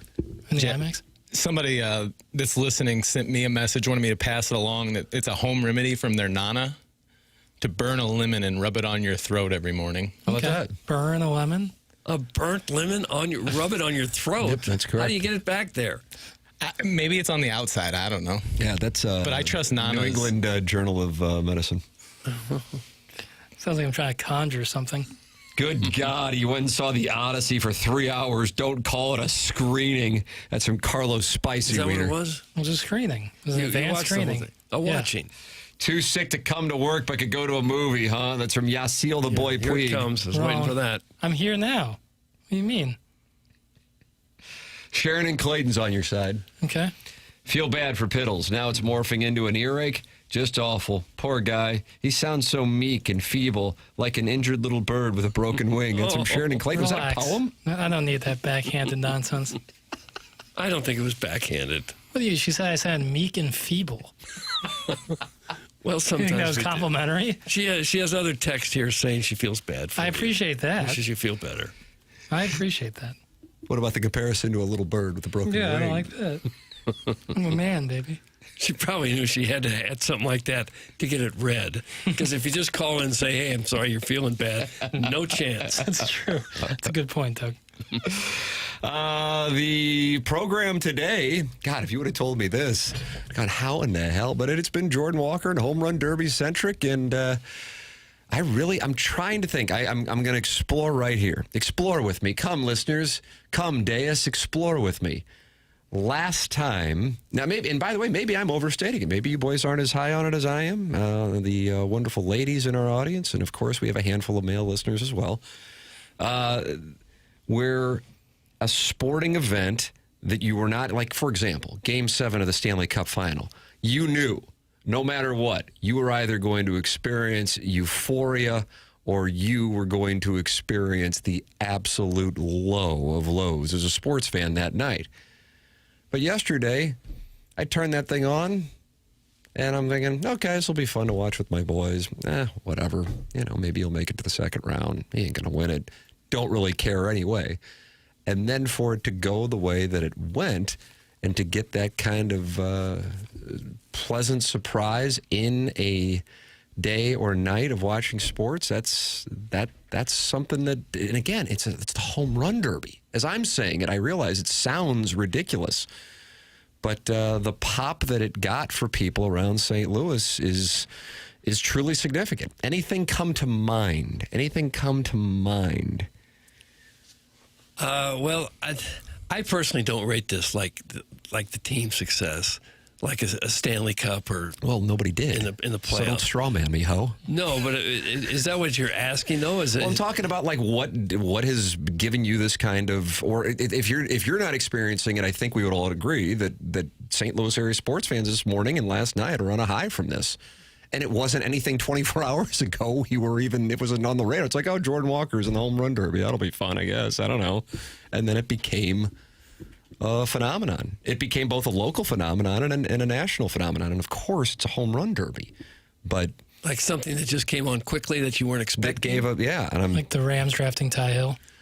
I guess, and you know what? And the funny thing is, it was 20 years ago. So I guess it's every 20 years we're going to get a surprise like that, where a 5'4" gentleman gets drafted in the first round. Yeah, it's too small. I could see that. And I wasn't much of a draft Nick. I don't remember a time where I was so, like, after the event last night, I couldn't get enough of the content on socials. I was watching every video, every discussion about it. I don't remember and a time Bonds and Pools were great. That was a nice, and Rizzo. There's some guy suggesting the TJ Oshie shootout.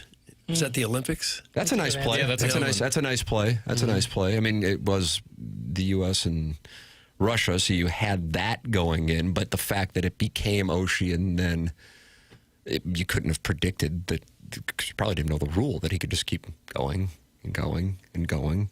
What was it? Was that 12, 10, 14? Hell, one of them years. Yeah, it was a year for sure. But I don't know the years, Tim. The Big Show is not enjoying it, though, Doug.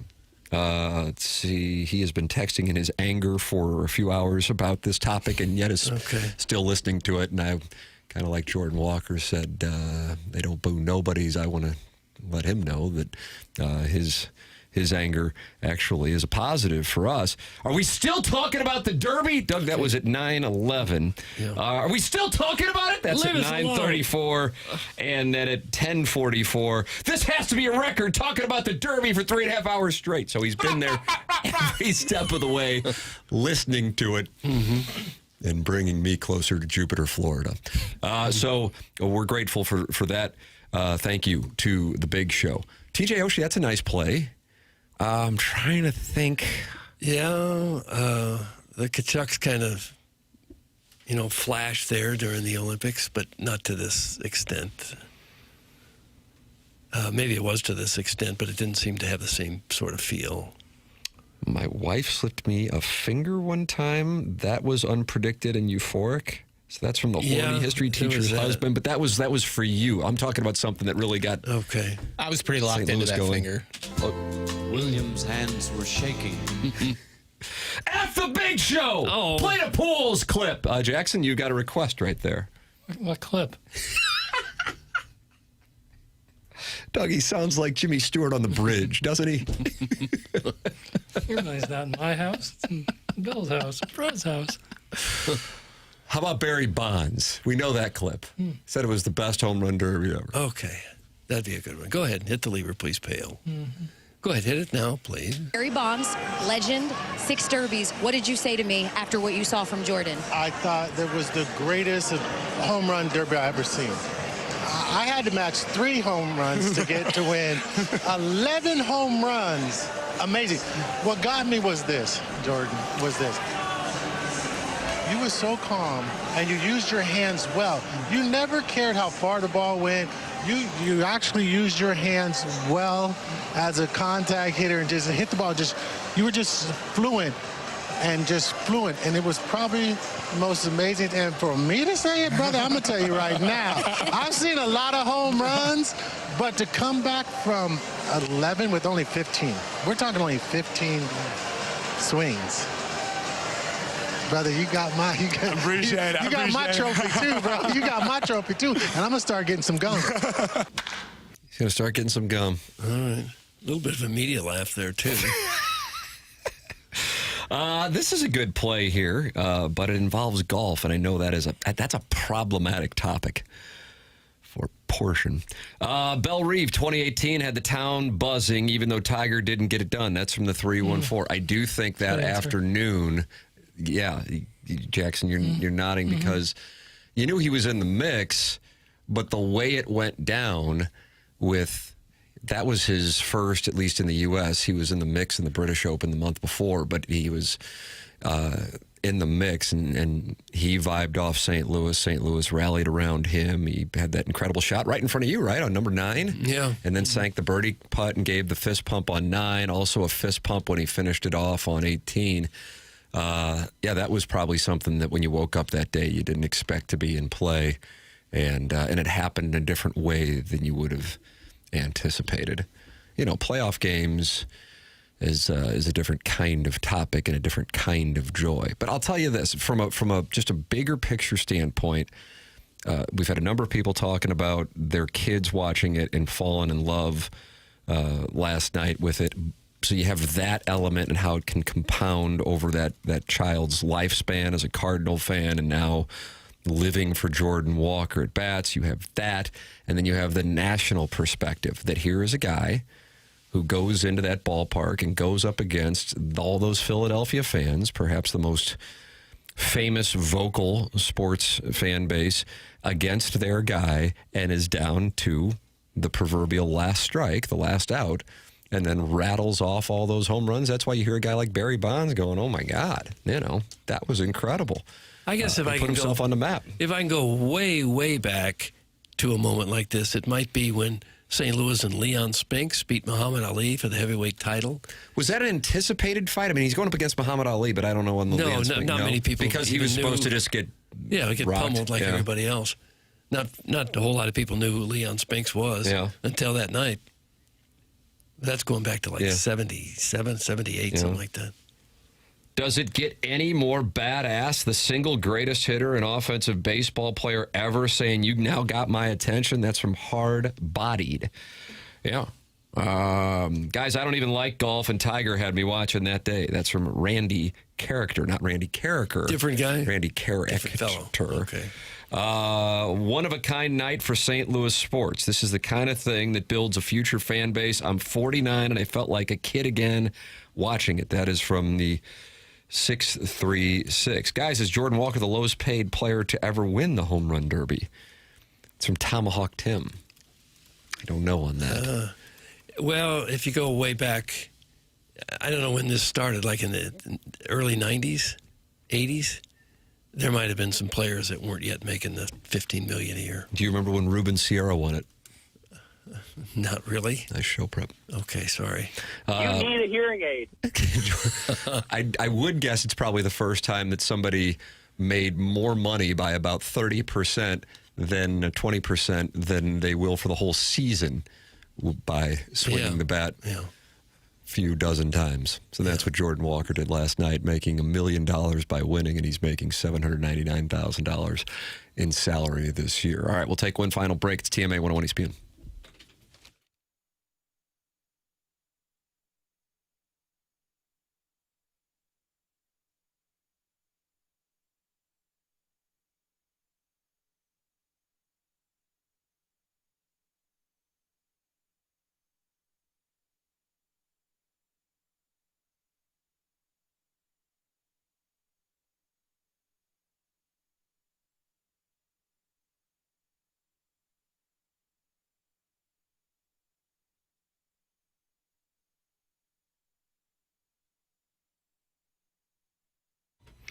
Michael's Flooring, family and locally owned for over 30 years. Michael takes pride in helping and making sure his employees are happy and making a great living. Go online at igotfloor.com, and you can see what they can do for you, including 3 samples free from Proximity Mills. Michael's passion's flooring.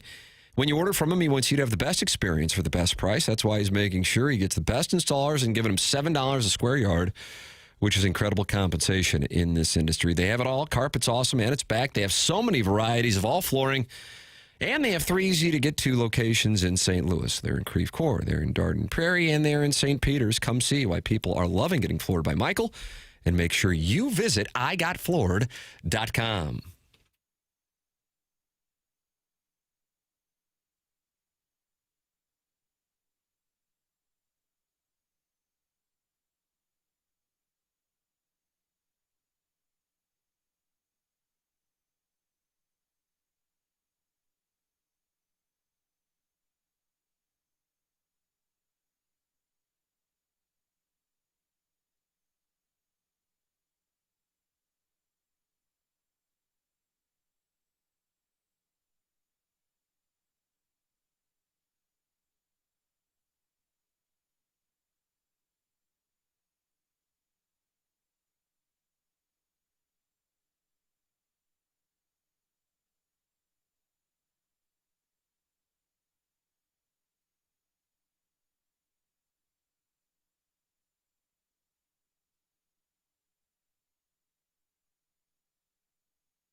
This is Jackson with a SportsCenter update brought to you by Universal Windows Direct. France and Spain kick off today at 2 p.m. for the World Cup semifinal. That was another SportsCenter update brought to you by Universal Windows Direct. You'll be saying, I love my windows.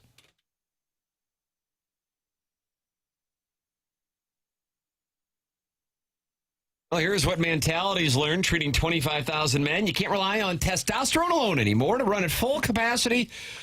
Your body needs peptide therapy on top of your TRT. For guys whose recovery still lags and whose energy plateaued even on testosterone, Mentality's physicians design a plan that layers peptide therapy on top of TRT to support recovery, repair, and performance. You can start today with Mentality by going to lowtusa.com.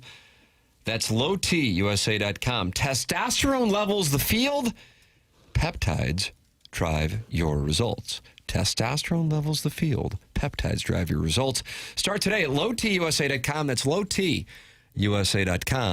with Mentality. Jackson Burkett has the winner of the Design Air Heating and Cooling email of the day. TMA Troubadour. Yeah, I shipped it, Doug. TMA Troubadour got it. Okay. Congratulations to the TMA Troubadour. Miss anything? Podcast TMA on the Schaefer Door Company podcast app. That is the TMA STL podcast app and the 101 ESPN podcast app. Download those. And, of course, you can always go back on the TMA STL YouTube channel. We're headed down the hallway for After the Morning After. BK and Ferrario are headed in here on 101 ESPN. For Jackson Bennett Burkett, for Chairman Kurt, for Martin Kilcoyne, for my brother Kevin, for Douglas Elvin Vaughn, I'm Tim McKernan. This has been the Morning After, presented to you by Brown and Crouppen from the Crouppen from the Stiefel Studios on 101 ESPN and the TMA STL YouTube channel.